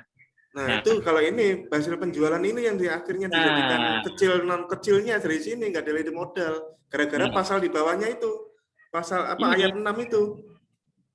jadi kriterianya kan dia dipatokin kan itu tadi kan sampai dengan 2 miliar per tahun, ya kan? Hmm. Hmm. Penjualannya nih. Nah, Berarti dari laporan laba rugi kan ini pembuktiannya. Kalau nah dia berarti bikin ya. ya, ya tentunya neraca itu administrasi keuangannya itu dan perpajakan mestinya gitu kan kalau bicara masalah ini. Hmm. Nah, tentunya juga inline juga dengan pemahaman tentang pemaketan ya. Nggak mungkin Iya. lah misalkan kalau memang usaha mikro kan gitu kan. Kalau Hmm. memang nilainya kan sampai 2 miliar per tahun misalkan. Tapi hitung dulu kalau kalau pakainya cuma 200 misalkan. Nah, itu bicara lagi kan Iya. usaha kecil 2 miliar rupiah dan sebagainya. Nah, di ketentuan ini kan dan setelah melaksanakan kegiatan usaha sebelum peraturan ini, kemudian risiko kecil Nah itu. Itu nilai nominal sebagaimana dimaksud pada ayat 3 diubah sesuai dengan perkembangan perekonomian. Berarti akhirnya yang kecil non kecil dari aset bukan dari modal. Kalau lihat ayat 6 itu akhirnya. Sekarang begitu. Gara-gara PP7 keluar jadi bingung ini. Jadi, kalau dulu mau pakai akta, sekarang nggak mau pakai akta, ragu-ragu. Nggak tahu kalau mungkin pemahamannya begini ya, Mas Adit. Kalau ini adalah untuk apa namanya usaha pertama kali ya mungkin ya dijadikan dasar gitu ya. Jadi untuk waktu pembuatan usaha pertama kali gitu ya. Sehingga kemudian yang kedua itu mengacunya ke sini kemungkinan. Itu pandangan saya begitu. Mungkin nanti akan mengacunya di sini nanti setelah berjalan. Iya, dari kalau makanya kalau misalkan kita berbicara tender atau proses yang kompetisi ya seperti tender seleksi, ya ini memang bisa menimbulkan multitafsir walaupun memang ini pasal ini sudah jelas ya. Jadi kebiasaan kita selama OSS belum ada segmentasi kecil non kecil menggunakan akta, jadi berubah menggunakan ini ya. Akhirnya apa yang kita lakukan? Yang kita lakukan walaupun sekarang SKN tidak ada, nah, karena memang tetap minta laporan keuangan. Lah ini untuk apalagi kalau dia izin usahanya OSS. Nah, sekarang yang jadi tantangan itu adalah pada saat kita tidak mempersyaratkan laporan keuangan sementara yang dia isi adalah SIUP OSS dan nggak ada kecil non kecilnya. Cara klarifikasinya bagaimana? Kita minta dokumen di pos bidding. Akhirnya yang kita lakukan apa? Yang kita lakukan ya klarifikasi dengan dia menunjukkan aja laporan keuangannya. Jadi kan seolah-olah nggak minta dokumen deh. Akal-akalan aja. Ya, Kan kita nggak minta dokumen, tunjukkan gitu. Pertanyaan saya kemudian siapa atau instansi mana yang kemudian punya kewenangan untuk menilai hasil kinerja tahunan dari penyedia tersebut melihat omset itu tadi? Ya, tidak ada. Pasti kan itu ngelihatnya klaim. kan, ya, klaim pasti, aja. ya pasti kan ngelihatnya kan ke perpajakan pasti, iya toh? Mestinya Ya. itu pun kalau dia lapor, kalau enggak. Ya, itulah gunanya KSBP nih. Ini kemarin Mas Taufik ini mumpung ingat nih, kemarin saya nanya sampai karena banyak yang bertanya, Pak, bagaimana itu KSBP modelnya? Apa NPWP aja yang diminta? Karena di SPSI itu centangnya sudah tercentang mati, Pak. Waduh, saya bilang, oh iya Mati. ya, dicentang mati gimana ini? Waduh. Tapi Nah, ini yang gini mau Mas tanya Adit. banyak ini. Enggak, gini Saya Mas tanya Adit. Om Indro kemarin.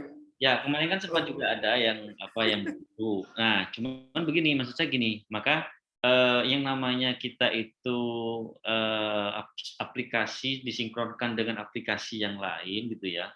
Jadi kan ini kan perlu memang nggak kemudian ya itulah namanya menyatukan gitu ya, mengintegrasikan satu aplikasi. Nah, di Sikap itu kan tidak hanya satu aplikasi yang terintegrasi gitu ya. Ada yang dari LPJK juga terintegrasi dan sebagainya. Nah, ini kita juga dari perpajakan. Tapi ini kan juga nantinya juga dampak di OSS nantinya gitu ya. Nah, ini kan nggak bisa kemudian kita kan bergantung ke masing-masing. Ibaratnya air mau disalurkan ke rumah sebelah gitu ya. Pertanyaannya apakah air kerannya sudah dibuka apa belum? Kemudian apakah sudah mengalir cepat apa belum? Kok belum nyampe di sini? Gitu. Logikanya kan begitu kan. Nah, jadi sehingga kita juga membutuhkan memang apakah real data itu update itu langsung real atau jangan-jangan kemudian update-nya itu bisa saja 1 kali 24 jam. Nah, itu memungkinkan namanya data kan. Nah, maka kemudian kalau di aplikasi itu yang punya Mas Arief ya yang kemarin itu ya, yang itu kejadian yang kemudian di ini kejadian di mana? Di kementerian mana lupa saya ada yang ngomong itu. Jadi di ketika dia mau verifikasi dia di KSPP-nya itu di ini nggak apa ya nggak update lah istilahnya lah ya. Tapi setelah bingung di mau Sikapnya ya, yang di Sikapnya. ya bingung mereka pokoknya bingung apakah mau digugurkan atau tidak gitu ya. Nah, tapi setelah kayaknya ada yang digugurkan, kemudian setelah itu kok ternyata di sininya kok nyala gitu ya. Nah, Nyala. Oh. Nah, ya itu yang itulah. kemudian jadi Saya bilang Om Indro kemarin, Om sebenarnya juga di Sikap itu ada fitur KSWP. Cuma ya memang hijaunya itu update atau enggak tahu ya. Nah, makanya Yang bilang beliau di beberapa ketentuan itu kan harus ngeceknya ke itu dulu ke apa DJP namanya? online. Iya, Makanya beliau bilang ini mestinya ada ketentuan turunannya untuk menjelaskan bagaimana cara, karena di MDP itu terlanjur tidak ada tata cara evaluasi KSWP. Orang bertanya-tanya akhirnya dari kemarin tuh pertanyaan banyak itu KSWP. Saya sampai akhirnya saya konsultasi ke Om Indro kan ya. Om Indro bilang ya yang valid adalah yang tertuang di DJP online. Itu pun benar, akun dia sendiri gitu, bukan akun betul, orang lain gitu. betul. Oleh karena itu sebaiknya dimodifikasi di LDK-nya adalah minta di poin 19.2 itu ya di doc LDK minta upload screenshot keterangan valid info KSVP dari DJP online dia Di sendiri. Perlem 12 apakah sudah ada atau belum, Pak Sarif? Di Perlem 12 berbunyinya kan standar memiliki data valid ya, kalimatnya apa ya, data valid berdasarkan informasi KSWP. Nah, kemudian saya cari di tata cara evaluasi kualifikasi, oh tidak dibahas ini ternyata. Bagaimana cara mengevaluasi ini? Nah, ini memang perlu ini karena Mas, karena akan menimbulkan, karena KSWP itu kan intinya gini, orang yang punya NPWP belum tentu KSWP-nya valid, kan gitu. Karena ya ada dua fitur salah. Kemarin kan saya cek punya saya sendiri itu Mas. Saya cek punya saya sendiri masuk DJP online. Punya sampean juga bisa dicek sendiri kok masuk login di DJP online. Kalau Mas Taufik ingat passwordnya coba masuk aja DJP online, nanti di menu layanan, menu info KSWP, terus isi untuk keperluan. Nah, di situ ada pilihan KSWP. Nah, di situ kalau kita klik, kalau memang valid dia akan berbunyi valid, begitu, Ya, Mas iya. Taufik. Nah, hal seperti ini kan pokoknya seluruh Indonesia nggak ada yang tahu nih. Itu karena itu validnya itu di situ. Kalau itu up to date, karena kalau NPWP itu pasti valid, tapi SPT tahunan belum tentu karena itu ada verifikator dari pegawai dari pajak yang akan secara online. Kalau memang dia tidak ada 1 tahun yang dia tidak lapor atau tidak berbayar, kurang bayar atau lebih bayar, dan kurang bayar terutama misalkan atau melapor, dia pasti statusnya tidak valid tuh Mas. Ya, Nah, ini Mas Taufik, karena di satu sisi saya menyambut gembira ya dengan KSWP ini tidak hanya NPWP, karena orang punya NPWP belum tentu bayar pajak, intinya gitu ya. ya. Menyambut gembira. Cuma ini saya cukup menyayangkan di tata cara evaluasi kualifikasi entah terlewat atau bagaimana, moga-moga ada turunannya ini Mas. Karena biar tidak ambigu nih. Kalau tergantung sama sikap, belum tentu valid masalahnya. Nanti kejadian kayak begitu lagi tadi. Belum tentu valid, tapi kalau yang DJP online akun dia sendiri itu Tapi pasti nanti valid itu. kalau nanti coba Mas Arif nanti kalau nggak salah nanti mungkin ketika mengevaluasi itu di bagian MPWP itu kalau nggak salah saya pernah lihat itu ada informasi mengecek di DJP online gitu ya, dengan mengecek di Gimana evaluasi? saya lupa itu di bagian mana ya, lupa saya ketika Ya, evaluasi itu. yang pasti sih itu centangnya mati, jadi nggak jadi apa-apain lagi. Akhirnya Hmm? karena KSWP itu terdiri dari dua syarat, yaitu NPWP dan SPT tahunan.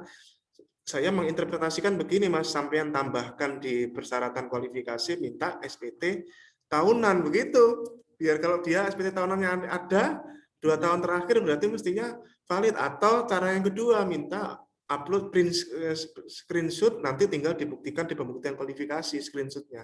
Artinya kalau kita minta diunggah screenshot valid, data valid KSWP dia tidak unggah berarti gugur gitu. Cuma ini memang harus dituangkan juga di pemberian penjelasan Mas, karena ini hal baru yang belum tentu penyedia itu Paham ya? paham. Karena modelnya sekarang KSWP yang ternyata istilahnya adalah orang yang punya NPWP belum tentu KSWP-nya valid, itu prinsipnya begitu. Nah karena tercentangnya mati NPWP ditambahkan pakai 2 cara tadi itu. Cara pertama minta SPT 2 tahun, atau cara kedua minta screenshot, mana yang lebih mudah gitu. Atau sebenarnya menurut saya kalau boleh nih ya, data kualifikasinya Mas Taufik tambahkan informasi KSWP biar dia klaim dulu saja valid atau tidak valid, nanti di pembuktian urusan belakang kan, dia Oh, tinggal itu buktikan kayaknya aja kan. ya itu kayaknya saya pernah ingat tuh ada itu informasi itu. Cuman apa namanya, makanya saya lupa Ya, saya itu. di mana? Kalau anu kan cuma centang-centang aja. Kalau saya berharap sih data kualifikasi masih ingat nih, data kualifikasi Mas, sampean tambahkan fitur valid apa KSWP itu biar dia klaim validitas dia sendiri gitu Mas. Mhm, mhm. Setidaknya kalau dia klaim sudah dianggap lulus kan begitu di evaluasi kualifikasi. Nanti pembuktian dibuktikan. Lu tadi ngomong valid, lu sekarang buktikan. Dan dia buka anunya kan, Pokja tinggal ngomong buka apa DJP online-nya kan gitu di pembuktian kualifikasi. Tapi Betul. itu tidak bisa berjalan kalau data kualifikasinya tidak ada fitur KSWP ini Mas. Ini sekaligus masukkan nih di Zoom ini untuk menambahkan data itu nih. KSWP Makanya dia klaim dulu validnya dia. heeh. Nah, saya coba mau lihat dulu, Mas Arif. Jadi, seingat saya sih, saya kemarin sempat itu sudah di ini deh, apa namanya, ada, coba saya cari dulu nih, saya coba cari dulu Ya. nih. Hmm. Pembuktian Ini kualifikasi, apa pembuktiannya di depan nih?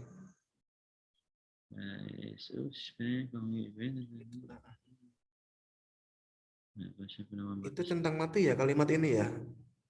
Ya, enggak, ini kan sudah Hmm. selesai sih kami kecil. Kemarin tuh di mana saya? Tulisan tanpa yang diminta untuk memperhatikan batas akhir pemasukan. Ya, itu kalau misalkan ini bulan-bulan tendernya di bulan-bulan Maret April ini harus diperhatikan. Nah, Belum waktunya saya, selesai. saya pernah ini apa di mana ya lupa saya. Di sempat kemarin. Di versi 44 ya, belum tahu ya. Di BMKG masih belum berani upgrade. Sebenarnya kalau di-upgrade langsung itu masalah nggak sih? Enggak, Takutnya masalah ini. enggak ada Belum masalah. berani upgrade ini, masih masih anu nih, masih versi Enggak masalah kok, Mas. Enggak nggak masalah. masalah ya sebenarnya ya. Cuman itu nanti ini kalau nggak di-update-update nanti maksudnya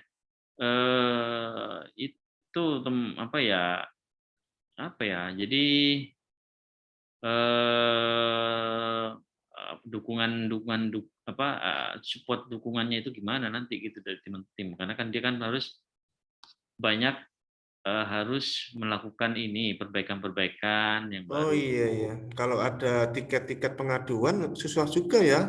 Kalau masih 43 ya. Ya, sebentar ya. Di sini apa lupa ya. Saya apa di sini di dia kan ngelinknya ke Oh sikap. sikap. Iya tahapnya di belakang itu mah. Kalau ini mah di KSWP memang ada nih cek KSWP lah itu munculnya di belakang masalahnya. Ya, apa namanya? Memang kan tidak masuk ke sini ya. Seharusnya kan karena dia kan yang ngelink kan cuma yang ini. Di sini tanggal pengecekan, KSP terakhir, cek Itu SPD. ngiling kemana itu mas? Yang cek KSWP itu mas? Ini nanti ke ini ya yang punya DJP itu. Cek itu. Oh, ini CCP online. Sebenarnya ini kalau Nah, bisa bisa dari muncul sini. di depan atau ini kan munculnya di tahap pembuktian ini ya sikap ini ya. Jadi di depan itu orang bertanya Pokja lah gimana mas ini lulus kok enggak ini yang KSWP? Kecuali Ya, ada makanya klaim sebenarnya dulu gitu, klaim dulu di data kualifikasi ya, nih mas. ya sebenarnya bisa bisa mendingan dari sini setelah pembuktian. Jadi kan mereka ketika mereka hadir saat pembuktian kualifikasi, tinggal kemudian si Pokja itu mencoba mengelingkan ke sini kan gitu sebenarnya. Ya, ini baru Nah, muncul pada saat di tahap pembuktian sikap ini. Kalau betul. dia muncul di tahap pertama, Ya, nggak makanya bimbang lagi. sebenarnya makanya sebenarnya Mas Arief untuk membuktikan gitu ya, untuk melakukan pembuktian itu salah satunya kan bisa ngecek dari sini dulu gitu kan.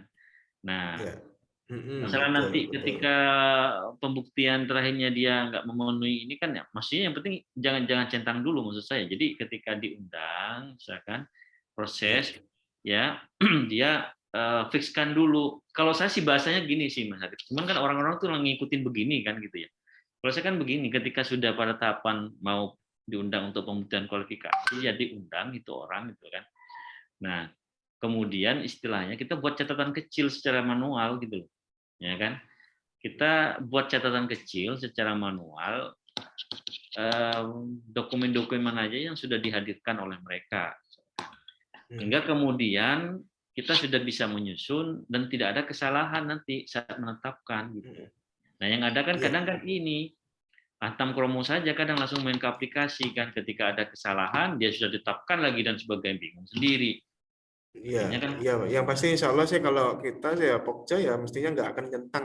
Yang jadi pertanyaan sekarang itu di tahap evaluasi kualifikasi, Mas. Mas Taufik, yang di aplikasi kan ditaruhnya di depan nih, bukan ditaruh di belakang nih. Nah, ini di tahap evaluasi kualifikasi ini orang bertanya, Mbak, ini saya ngelulusin apa enggak, ini caranya gimana ini? Nggak ada tata caranya ini yang KSWP. Kemarin kan beberapa yang sudah terlanjur tayang yang pakai yang baru ini, itu pertanyaannya pada saat tahap evaluasi, Mas. Kalau ada seandainya data kualifikasi itu ada fitur inputan klaim KSWP, dia valid atau tidak valid, paling enggak bisa diluluskan dulu. katakanlah di Itu, sinilah ya gitu ya. Di Mas, di data kualifikasi itu loh, Mas. Di data kualifikasi itu kan dia narik dari sikap tuh dia kan sebenarnya. Kalau bisa ada klaim dulu dia tuh valid gitu loh, Mas. Yang di mana? Di sini. Di Itu mana data sih? kualifikasi itu loh, atas itu loh. Atas. Ini data Oh, kualifikasi tadi yang benar sudah. Data kualifikasi penyedia yang tadi. Data kualifikasi. Nah, itu loh, detail, ada klik detail itu loh. Di bawah PT ke LKPP penyedia 1.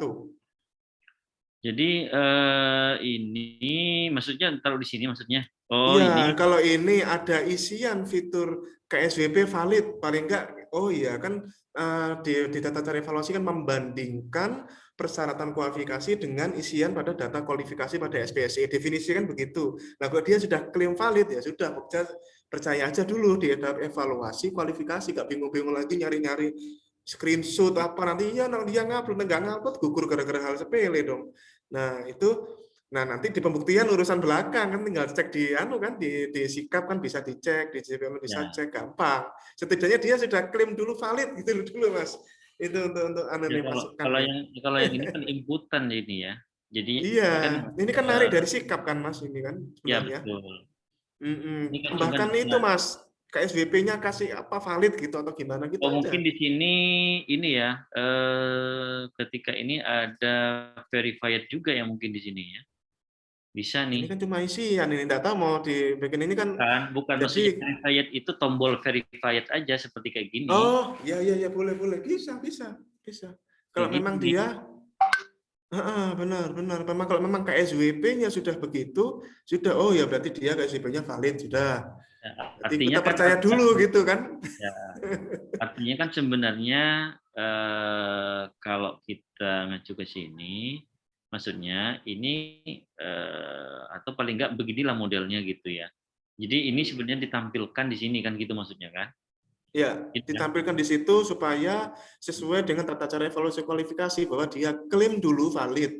Ya. Klaim dulu valid gitu. Perkara pembuktian urusan belakang gitu ya kan.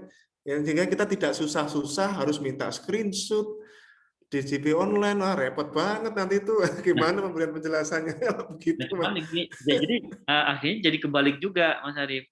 Kalau misalkan di sini sudah terverifikasi, ternyata di belakangnya itu nggak terverifikasi juga, bingung juga, Mas Arif. Makanya Iya, kan setidaknya nggak apa-apa kalau memang itu dia tidak lolos pembuktian kualifikasi, tidak masalah. Kalau pembuktian kan kita bisa bebas meminta, coba buktikan sekarang kalau ini valid begitu kan. Tapi kalau pada saat evaluasi kan kalau kita minta nggak enak, Mas. Ketinggian nanti minta dia nggak post bidding, nggak minta kita nanti gimana meluluskannya ini. Begitulah kalau kita sharing praktiknya nih ya, praktik benar-benar kalau kita dilema ini.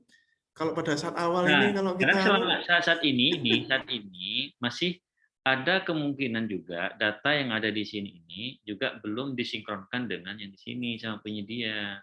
Oke, kalau misalkan data ini sudah disinkronkan sendiri dengan sini, itu nggak ada persoalan. Nah, jadi maksudnya itu data sinkron itu di sini, Mas Arif. Jadi belum tentu semua data yang sudah diisi oleh pelaku usaha itu sinkron dengan disinkronkan dengan sikap gitu. Itu kan artinya kan nah, ada data beda kan, gitu loh Mas. nah, berarti tidak masalah, Pak Mas. Berarti itu setidaknya akan kembali ke bab 10 ya, tata cara evaluasi kualifikasi. Kalau yang disampaikan ke Pokja itu adalah data yang ternyata tidak sinkron tadi, ya sudah, salah Anda sendiri tidak mensinkronkan. Misalkan dia di belakang klaim, Pak, ini data KJP saya valid kok. Nah, ini buktinya pada saat Anda mendaftar, data kualifikasinya seperti ini tampilannya. Nah, sudah, itu peraturan berlaku itu kan. Bab 10-nya bilang tata cara evaluasinya adalah membandingkan persyaratan kualifikasi dengan data kualifikasi pada SPSE. Lalu dia sendiri salah nggak sinkron. Ya, berlaku lah peraturan aman itu. Jadi harapannya ada data valid lah Mas dimunculkan di data kualifikasi untuk klaim di awal dulu gitu. Pembuktian itu Pokja punya ruang yang bebas, bisa lihat dari sikap, bisa nanya langsung ke dia, coba lu buka di CP online lu, misalkan gampang ya, punya ekspresi, punya hal yang bisa banyak dilakukan. Tapi evaluasi dilema. Memang ada klarifikasi kualifikasi, tapi takut di ya, ketentuan, takut ya. coba di ketentuan itu kan masih belum berubah kan? Kan ada ketentuan di kita dulu di Perlem sebelumnya itu. Di sini saya pikir juga akan berubah karena saya belum baca semuanya juga di Perlem 12 ini. Yang Kalau mana? itu di bagian yang sudah kalau dia sudah terverifikasi di sikap, sebenarnya kan dia tidak perlu lagi dilakukan pembuktian kualifikasi. Dan ada Ya, nanti itu di tahap pembuktian Mas di IKP, di klausul pembuktian kualifikasi bunyinya begitu. Jadi di tahap pembuktian kualifikasi kalau dia sudah terverifikasi sikap nggak perlu minta data. Makanya saya kalau di BMKG itu rata-rata penyedianya itu aja ya, karena pengadaan khusus itu cepat sekali pembuktian kualifikasi karena sudah kan? terverifikasi semua gitu. Tuh. Sudah. Tapi Ini yang kan di belakang sebenarnya kan nanti itu ya, pembuktian. ini kan sebenarnya kan antisipatifnya kan sebenarnya kalau untuk penyedia yang apalagi kalau datanya misalkan belum terverifikasi di sikap gitu kan. Itu kan yang menjadi banyak apa namanya. Makanya sebenarnya teman-teman di pelaku pengadaan kalau ada misalkan teman-teman pelaku usaha yang sudah mendaftar mengikuti sampai lulus pembuktian kualifikasi meskipun dia tidak menang, saya berharap itu data-datanya sudah diverifikasi di sikap. Begitu. Karena itu nanti untuk memudahkan Pokja atau PP sendiri nanti dalam proses pengadaannya gitu.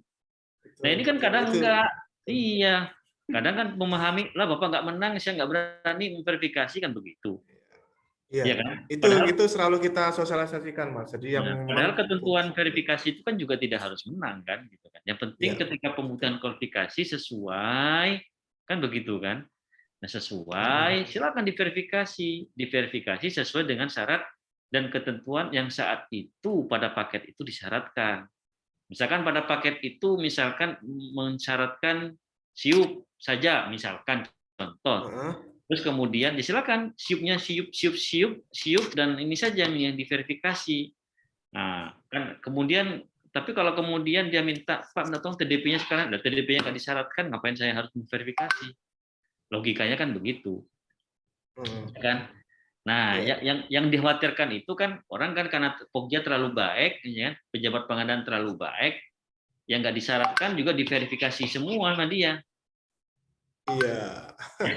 Hanya Sampai untuk penyedia itu bawa koper, minta kesempatan ini ya. Hanya untuk memenuhi kebutuhan supaya terverifikasi penyedianya kan. Nah, ini maksud saya kan gitu.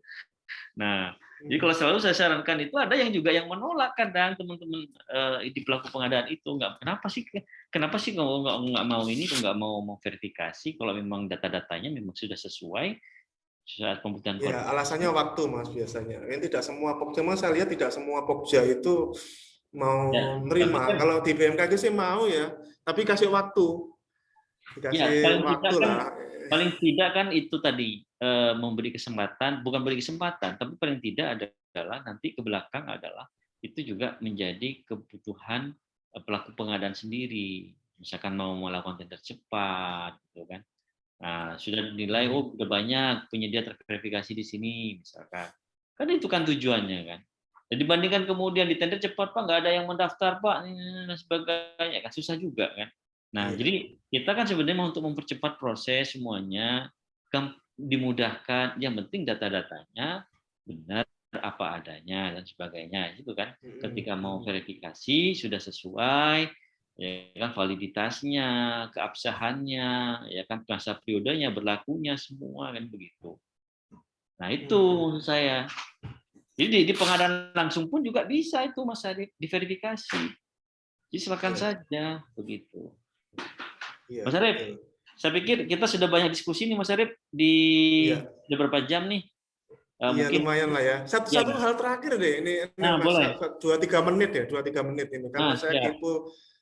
kepo terkait cukup panas waktu pembahasan terkait tender cepat. Karena dan sampai di perlem ke-12 keluar pun mekanisme tender cepat yang tidak sebut merek itu tidak ada mekanismenya, dan ini sangat sangat mengerikan. Makanya saya beberapa pendampingan itu saya tidak merekomendasikan tender cepat lagi gitu. Mas, karena Ya. di mekanisme tender cepat yang tidak sebut merek, kalau yang tender cepat sebut merek oke lah ya, dia jadi artinya karena apa yang diupload PPK itu menjadi lampiran kontrak. Nah, tender cepat ini kan prosedurnya hanya menara harga nih, sementara speknya tidak sebut merek nih. Nah, terus dan Pokja tidak bisa mengevaluasi ya terima nasib ya. Kalau dia menang secara sistem dia harus menang gitu. Dan taunya penyedia itu baru menawarnya ya setelah nanti pas kontrak, oh dia ternyata nawar begini, dia murah itu karena nawar begini. Nah ini sangat sangat mengerikan. Saya berharap pada saat pembahasan itu memang ada prosedur pembahasan, prosedur tata cara dan tercepat yang jenis barang jasanya itu tidak sebut merek, karena kan tidak mayoritas kan tidak sebut merek kan. Nah, prakteknya ini gimana nih di SPSE-nya? Karena kan hanya menawar harga doang ini, Mas. Kalau Ya. dulu kita sebut merek itu apa yang di spek yang diupload PPK sekaligus menjadi lampiran kontrak karena penyedia hanya menawar harga doang. Nah, sekarang yang tidak sebut merek, makanya saya nggak rekom lagi terus terang kalau tidak sebut merek gitu. Gimana Mas? Ini terakhir deh ini. Nah, ini kayaknya perlu dibahas dari sesi tentang tender cepat nanti ini secara. Iya, iya, iya, penting Nah, itu Mas, tapi karena tapi saya nggak setidaknya rekom. untuk awal sebenarnya kalau masalah penjemputan merek itu kan sudah jelas kalau di beberapa di perlem ya Di di Perpres. 12 ya gitu ya. Ya, sudah lah, sudah terlanjur jadi, tinggal di Hmm. aplikasinya ini. Nah, di aplikasi sebenarnya gitu ya. Apa sih perbedaannya dengan yang dulu sebenarnya nggak ada perbedaan secara besar, cuman di aplikasi sekarang itu paling perubahannya adalah kalau di sebelumnya kalau apa namanya memang kan dalam tender cepat itu kan nggak bisa hanya satu penawar gitu ya, jadi nggak hanya satu penawar, jadi karena menggunakan reverse auction maka dia nggak bisa kemudian hanya satu penawar yang masukkan penawaran hanya kurang dari satu, maka dia sebenarnya jadi gagal ya tendernya. Jadi nggak bisa, ini salah satunya itu. Terus yang berbeda adalah di aplikasi ini dimungkinkan apa namanya untuk melakukan adendum itu 1 hari itu ya kan sebelum apa masukkan penawaran itu. Jadi jangan dibandingkan dengan yang tender secara umum ya. Jadi kalau di secara tender umum itu kan untuk melakukan adendum itu minimal 3 hari sebelum masa akhir kan gitu kan, masa akhir penawaran upload penawaran ditutup gitu ya. Tapi kalau dalam tender cepat ini itu masih bisa dilakukan adendum ya kan minimal 1 hari sebelum berakhir masukkan penawaran gitu kan. Jadi ada jeda untuk kemudian melakukan adendum untuk kemudian kesempatan untuk memasukkan penawaran itu yang kemudian yang berubah di SPC sebelumnya. Kalau SPC sebelumnya nggak bisa itu. Jadi kalau mau adendum itu nggak bisa. Gitu.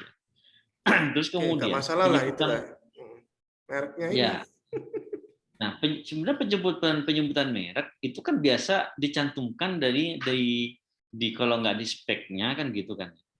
Kalau nggak dicantumkan di spek itu biasanya vulgarnya itu di nama paketnya biasanya. Ya, sekarang masalahnya adalah tender cepat ini yang selain komponen dan suku cadang tidak boleh sebut merek. Jadi katakanlah tender cepat mobil Ya, dinas. Sekarang harus ya, umum. Akhirnya betul. nanti takutnya yang menang ini. Nah, jadi kalau kalau ada pandangan lain, ini ibaratnya kan seperti membalikkan kalau dulu adalah nyebut merek gitu kan, sekarang nyebut speknya kan gitu kan. Pak, jadi bedanya kan di situ gitu kan. Nah, akhirnya kan kalau tidak boleh sebut merek kembali ke ketentuan yang di Perlem 12 ini. bahwa spesifikasi tidak boleh mengarah ke merek tertentu. Kalau hanya menghilangkan kata mereknya tapi dia mengarah ke spek, ya kalau memang boleh ya bagus, ya apa-apa. Tapi apa begitu kan?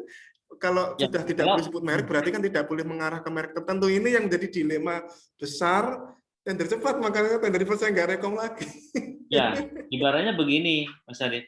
Jadi kalau misalkan pengadaan kendaraan ambulan misalkan, kita kan nggak bisa secara vulgar menyebutkan pengadaan mobil ambulan, misalkan langsung mereknya merek A, gitu misalkan, ya kan? Yang itu kan yang nggak boleh kan, kan vulgar sekali gitu. Artinya kalau dulu kan teman-teman kan sudah jangankan nyebutnya di speknya, langsung di nama paketnya pun juga langsung disebutkan, ya kan? Nama pengadaannya langsung Iya. misalkan pengadaan ambulan apa merek ini nih gitu kan.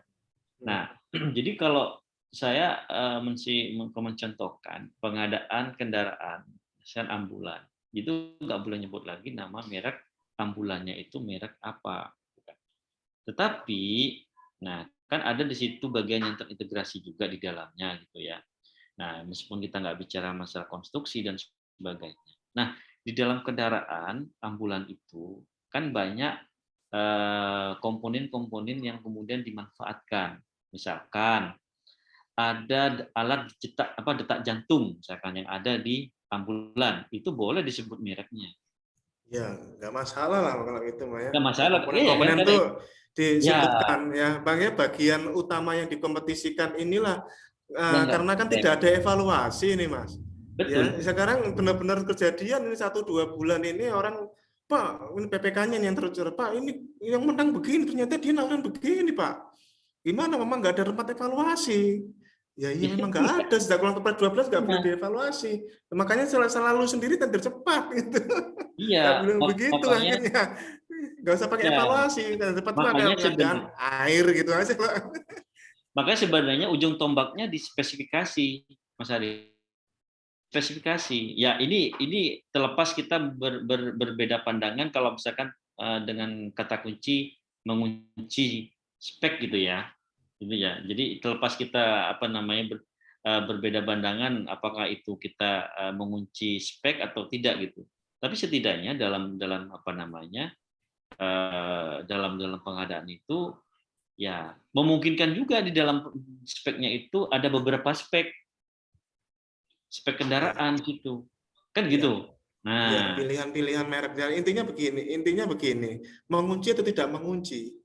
Itu kan karena penyedia itu di aplikasi hanya nawar harga, PPK kan terima nasib ini ceritanya kan, tidak ada tempat evaluasi. Nah, itulah jadi anulah jadi bahan-bahan pertanyaan dalam sejak Perpres 12 itu keluar ya. Itu jadi bahan pertanyaan, Pak, ini saya nggak terima begini. Saya nggak evaluasi ya Pak ya, kalau ini ya nggak bisa dievaluasi itu. ya, Kualifikasinya doang yang itu pun verifikasi sikap, bukan untuk kualifikasi. Tidak betul. bisa.